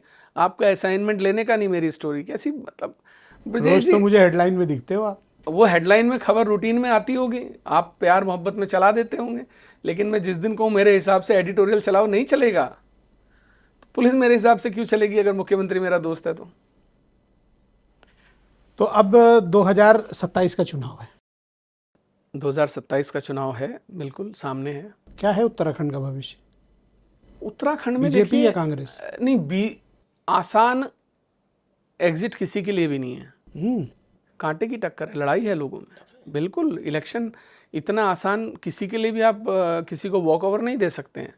क्या बात कर रहे हैं? बिल्कुल, आप देखिए कांग्रेस पार्टी भी ने भी अपने अंदर बहुत बदलाव किए हैं। ऐसा नेतृत्व तो नहीं है उनके पास। अभी नेतृत्व की बात नहीं है। जैसे जैसे राजनीतिक चुनाव धीरे धीरे करीब आएगा, वैसे वैसे आपको प्रभाव दिखने लगेगा। अब आज उत्तराखंड सरकार के पास चेहरा है, वो ये कहेंगे साहब हमारा पास एक चेहरा है जिसके नेतृत्व में हम चुनाव लड़ेंगे। टफ इलेक्शन है, ये शब्द क्यों बोला? वाई? इलेक्शन हमेशा टफ होता है। मैं ये कहूँ कि मैं निर्दलीय 10,000 से जीत गया था तो मैं आराम से जीत जाऊंगा? नहीं, मेरे लिए भी टफ है, मुझे भी मेहनत करनी है। चैंपियन इतना हावी है आप पे? हावी की बात नहीं है, मेहनत करनी है मुझे जो लोग मेरे से नाराज होंगे उन लोगों को मुझे मनाना है, उनके घर जाना है, मुझे सबको साथ लेके चलना है। मैं किसी राजनीतिक, आपके एटीट्यूड से लगता नहीं कि आप किसी को मनाते भी होगे। नहीं, क्या बात कर रहे हो यार, मैं अपने किसी कार्यकर्ता को नाराज नहीं होने देता। मैं तो, मुझे जैसे ही पता लगता ना नाराज है, मैं फोन उठा के मिलाता हूँ, क्या भाई क्यों नाराज है भाई, क्या बात है? अरे विधायक जी ऐसा हो, यार मैं छोटा भाई है, वापस आ घर पे, चल बैठ के बात करेंगे, चाय पियो आके। कांग्रेस अगर बीजेपी धामी के खिलाफ लड़ रही है तो हरीश रावत के नेतृत्व में लड़ेगी, ज्यादा फायदा? मुझे नहीं लगता। अब हरीश रावत जी के नेतृत्व में कुछ बचा नहीं है। उत्तराखंड में आज कांग्रेस जो गर्त में गई है वो सिर्फ हरीश रावत जी के कारण गई है। तो कौन है नेता? गणेश की बात नहीं है, पार्टी के पास नेता है, भरत सिंह है, प्रीतम सिंह है, गणेश गोदियाल है, ऐसा नहीं है। भरत सिंह को तो मैं मानता हूं कि भाई वो शिरोमणि है। तुम पार्टी के पास नेता लोग चेहरे हैं, ये ऐसा नहीं है। जनता की सिंपैथी किधर जा रही है? थोड़ा मतलब एज देखिए, ए जर्नलिस्ट भी समझो, जनता बताओ की आप। सिंपैथी की अगर आप थोड़ा बात करेंगे, पिक्चर पेश करो आप। देखिए पहाड़ में आज थोड़ी सी समस्या है, गढ़वाल कुमाऊं का फर्क है, प्लेन का फर्क है। अब ये देखना होगा कि जो नाराजगी वर्तमान के सत्ताधारी दल के खिलाफ पहाड़ में है, उसको वो कैसे मैनेज करती क्यों है। देखिए क्या है, जॉब्स, देखिए, एजुकेशन, नहीं, ऐसा है, जॉब इंफ्रा, एजुकेशन तो हेल्थ। मुद्दा है ही है। अंकिता भंडारी हत्याकांड एक ऐसा मामला जिसको लोगों ने एक अलग ही टेंजेंट पे लड़ाई लड़ी, वो भावनात्मक मुद्दा था। इसके अलावा कंप्रोमाइज दिखती है उस मामले में सरकार। भर्ती घोटाला एक जो मामला है वो कई बार ऐसा हुआ, पेपर लीक मामला, कई सारी चीज़ें हैं। अब आज वर्तमान में ये जैनजी प्रकरण जो हुआ, तो बहुत सारी चीज़ें हैं, इनसे सरकार को लड़ना है, सत्ताधारी दल को लड़ना है, और कांग्रेस जो विपक्ष में है उसको इन मुद्दों को भुनाना है। वो कितना इन्हें भुना पाएगी, ये कांग्रेस के नेतृत्व अंकिता पर निर्भर भंडारी करेगा। मामले में मैं ऐसा मानता हूं कि सरकार न्याय देती हुई दिखी नहीं। देखिए क्या है उसमें, मुझे देखिए सीबीआई जांच दी सरकार ने, सीबीआई चार्जशीट न्याय फाइल नहीं की, हुआ सजा कराई। अब आप एक बार बताइए, जो लोग दोषी थे उनको सजा हो गई, उम्र कैद की सजा हुई, उनको उनके खिलाफ कार्रवाई हुई, चार्जशीट दाखिल की, पैरवी की। अब न्याय कैसा होना चाहिए, एक वीआईपी का नाम बार बार आता है। अब सरकार आज तक उस वीआईपी को सामने नहीं ला पाई, जो एक इल्यूजन है, वो इल्यूजन है बातों का। एक कहता है कि वीआईपी सर्विस देनी थी, एक कहता है कि साहब कोई वीआईपी आने वाला था। लोकेशन आज तक किसी की उस एरिया में मिल नहीं पाई। मुझ तक पे आरोप लगाया कि उमेश कुमार आने वाले थे, कुछ लोगों ने मेरा नाम लेके। तो भाई मैं ये हर बार आप वीआईपी बदल देते हैं, कभी आप मुझे बना देते हैं, कभी आप वो भट्ट थे, वो थे क्या नाम है, अजय जी, उनको बना दिया जो वहाँ संगठन के प्रचार है ना, फिर कभी दुष्यंत भाई कौन वीआईपी है वो तो बताओ। आप रोज कभी उमेश कुमार, कभी अजय जी, कभी दुष्यंत गौतम, कभी कोई, तो भाई कैसे जांच हो? तो जांच एजेंसी सार्वजनिक करे, तो सीबीआई करे ना, सीबीआई जांच दे दी गई है, सीबीआई करे। तो कौन? सीबीआई ही तो करेगी। हाँ तो करे ना, कहाँ सीबीआई कर रही है? तो भाई करती तो नहीं दिख रही। सीबीआई आपके और मैं वही मैंने शब्द इस्तेमाल किया कि न्याय अगर कर रहे हैं तो न्याय होता दिखना भी चाहिए।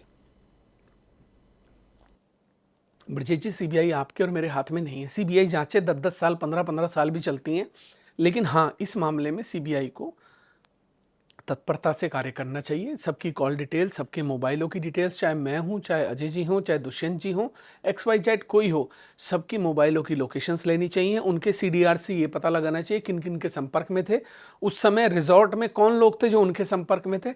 हर तरीके के काम करना चाहिए, निष्पक्ष जांच होनी चाहिए, बेटी को न्याय मिलना चाहिए। किसके आदेश पर रिजॉर्ट को ढाया गया, बुलडोज किया, सब चीजें होनी एविडेंस चाहिए, मिटाए गए, सब चीजों की जांच होनी चाहिए, सब चीजों की।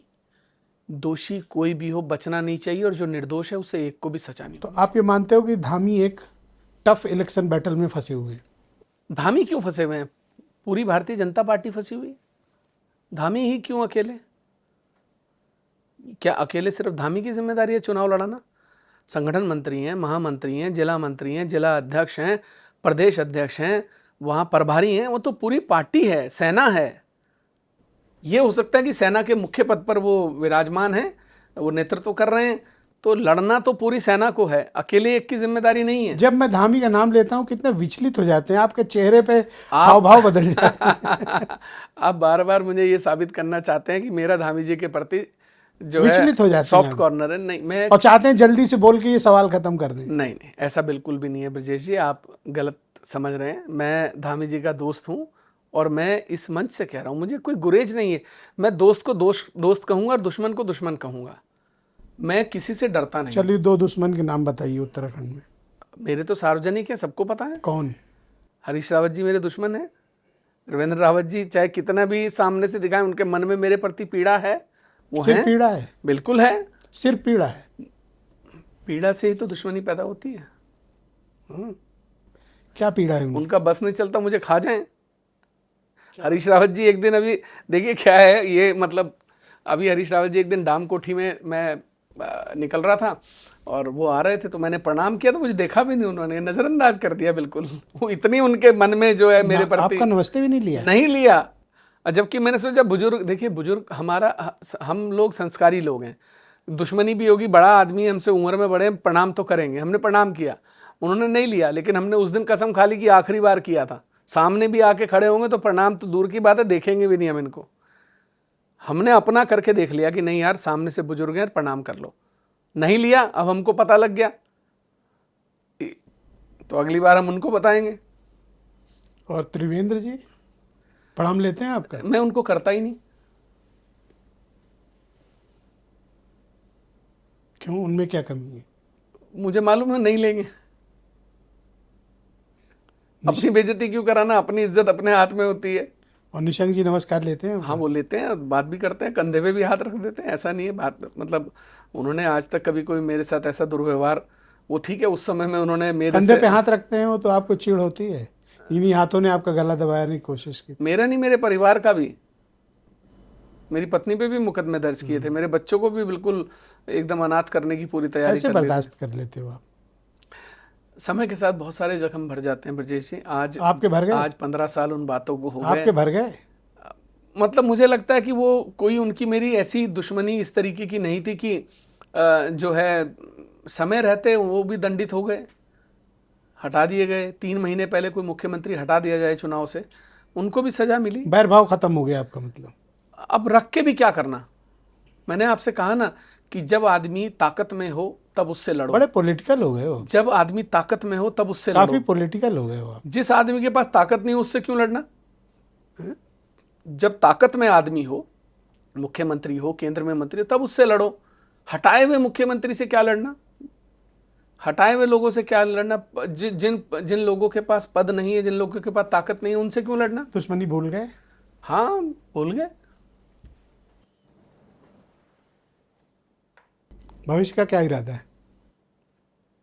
बताया ना, एक राजनीतिक दल का विस्तार करने का है। सिर्फ उत्तराखंड? अब फिलहाल तो अभी अपनी हैसियत इतनी है, इससे ज़्यादा जितनी चादर हो उतने पाँव पसारने चाहिए। तो अभी तो यही है। देखिए, सहयोग मित्रता सब जीवन में चलती रहनी चाहिए। किसी के प्रति भाव भी जो है बदलते रहते हैं समय समय पर, ऐसा नहीं है। परिवार में भाव बदलते रहते अच्छा हैं। हाँ, दूसरे एक सवाल और जो काफ़ी लोगों ने कहा ये जरूर पूछना, उत्तराखंड में चीफ मिनिस्टर के पास अपना हेलीकॉप्टर भी शायद एक ही है, पर उमेश कुमार अक्सर हेलीकॉप्टरों से चलते हैं। सिस्टम है। कौन सा सिस्टम बना हो भैया, थोड़ा लोगों को बताओ। तो भाई अब लोगों को इसमें क्या बताएं, भाई सिस्टम है, आप भी अपना सिस्टम बना लीजिए। इसमें कोई हेलीकॉप्टर हेलीकॉप्टर कौन सी बड़ी चीज़ें हैं, तो सब आज आम लोगों के लिए तो बड़ी चीज़ है। हाँ ठीक है, कोई बात नहीं, हो सकता है बिल्कुल हो, लेकिन मुझे लगता है मेरे लिए कोई ऐसा महत्व नहीं रखता हेलीकॉप्टर। मैं तो हेलीकॉप्टर पे भी चल लेता हूँ, ट्रैक्टर पर भी चल लेता हूँ। क्षेत्र में अगर बाढ़ आपदा आ जाए, गाँव में जाना हो तो मोटरसाइकिल पर भी चला जाता हूँ, नाव पर भी चला जाता हूँ चला के। उससे क्या फ़र्क पड़ता है, जैसा माहौल वैसा रहिए। तो मैं आपको आपके अच्छे भविष्य, अच्छी सेहत और जन उपयोगी और जनता के काम के लिए आपको शुभकामनाएं देता हूं, और ये कामना करता हूं कि आप राजनीति में खूब आगे बढ़िए बहुत बहुत और हमेशा ये संकल्प रखिए कि जनता की सेवा करनी है। बिल्कुल। जिस दिन ना कर रहे हो उस दिन आप हमारे खिलाफ स्टोरी चलाइएगा, मेरा आपसे निवेदन है। जिस दिन आपको ब्रजेश जी लगे मैं ठीक नहीं कर रहा, मैं अपने अपने जिस पद पे मैं चला था उस पर ठीक नहीं चल रहा, मेरा आचरण ठीक नहीं है, मेरे खिलाफ बड़ी स्टोरी चलाइएगा और उसकी एंकरिंग आप स्वयं करिएगा। ऐसा ना हो कि आपका ही स्टिंग हो जाए। कराइए, बिल्कुल तत्काल स्वागत है। जितने भी इस देश में स्टिंग करने वाले हैं, एसआईटी हैं, टीमें हैं, उनसे मेरा निवेदन है कि मैं कहीं भ्रष्टाचार कर रहा हूँ, कहीं गलत कर रहा हूँ, मेरा स्टिंग करिए और चलाइए। आपका बहुत शुक्रिया और धन्यवाद इतने विस्तार से समय देने के लिए, और अपने जीवन के हर पहलू पर आपने प्रकाश डाला। और मैं इस बात को आपकी सराहना करता हूं कि आपने कठिन सवालों को भी, जज्बाती सवालों को भी, राजनीतिक सवालों को भी जितना मन से उत्तर दे सकते थे आपने दिया। मैं इसके लिए आपको बहुत बधाई देता हूं, बहुत धन्यवाद प्रकट करता हूं। आप कुछ कहना चाहते हैं? देखिए ब्रजेश जी, क्या है कि जीवन में संबंध निभाना भी बहुत आवश्यक होता है। आप आज किसी के साथ संबंध निभाएंगे तो हो सकता है कल 10 में से 2 व्यक्ति आपके साथ संबंध निभाएं। मैंने जीवन में हर मित्र के साथ, हर साथी के साथ अपने को दांव तक पर लगाकर संबंध निभाए हैं, वो चाहे कोई भी रहा हो, चाहे क्रिकेट में रहा हो, चाहे बॉलीवुड में रहा हो, चाहे राजनीति में रहा हो, चाहे पत्रकारिता में रहा हो। मैं सिवान तक गया था, हिंदुस्तान अखबार के ब्यूरो चीफ की जब हत्या कर दी गई थी राजदेव की, और मैं उस बाहुबली को सिवान में चुनौती देकर आया था सीबीआई जांच कराने के लिए, जिस बाहुबली के नाम से लोग सिवान में डरते थे। एक दिन डेरा डालकर रहकर आया था और लखनऊ के पत्रकार बहुत करेजियस आदमी है।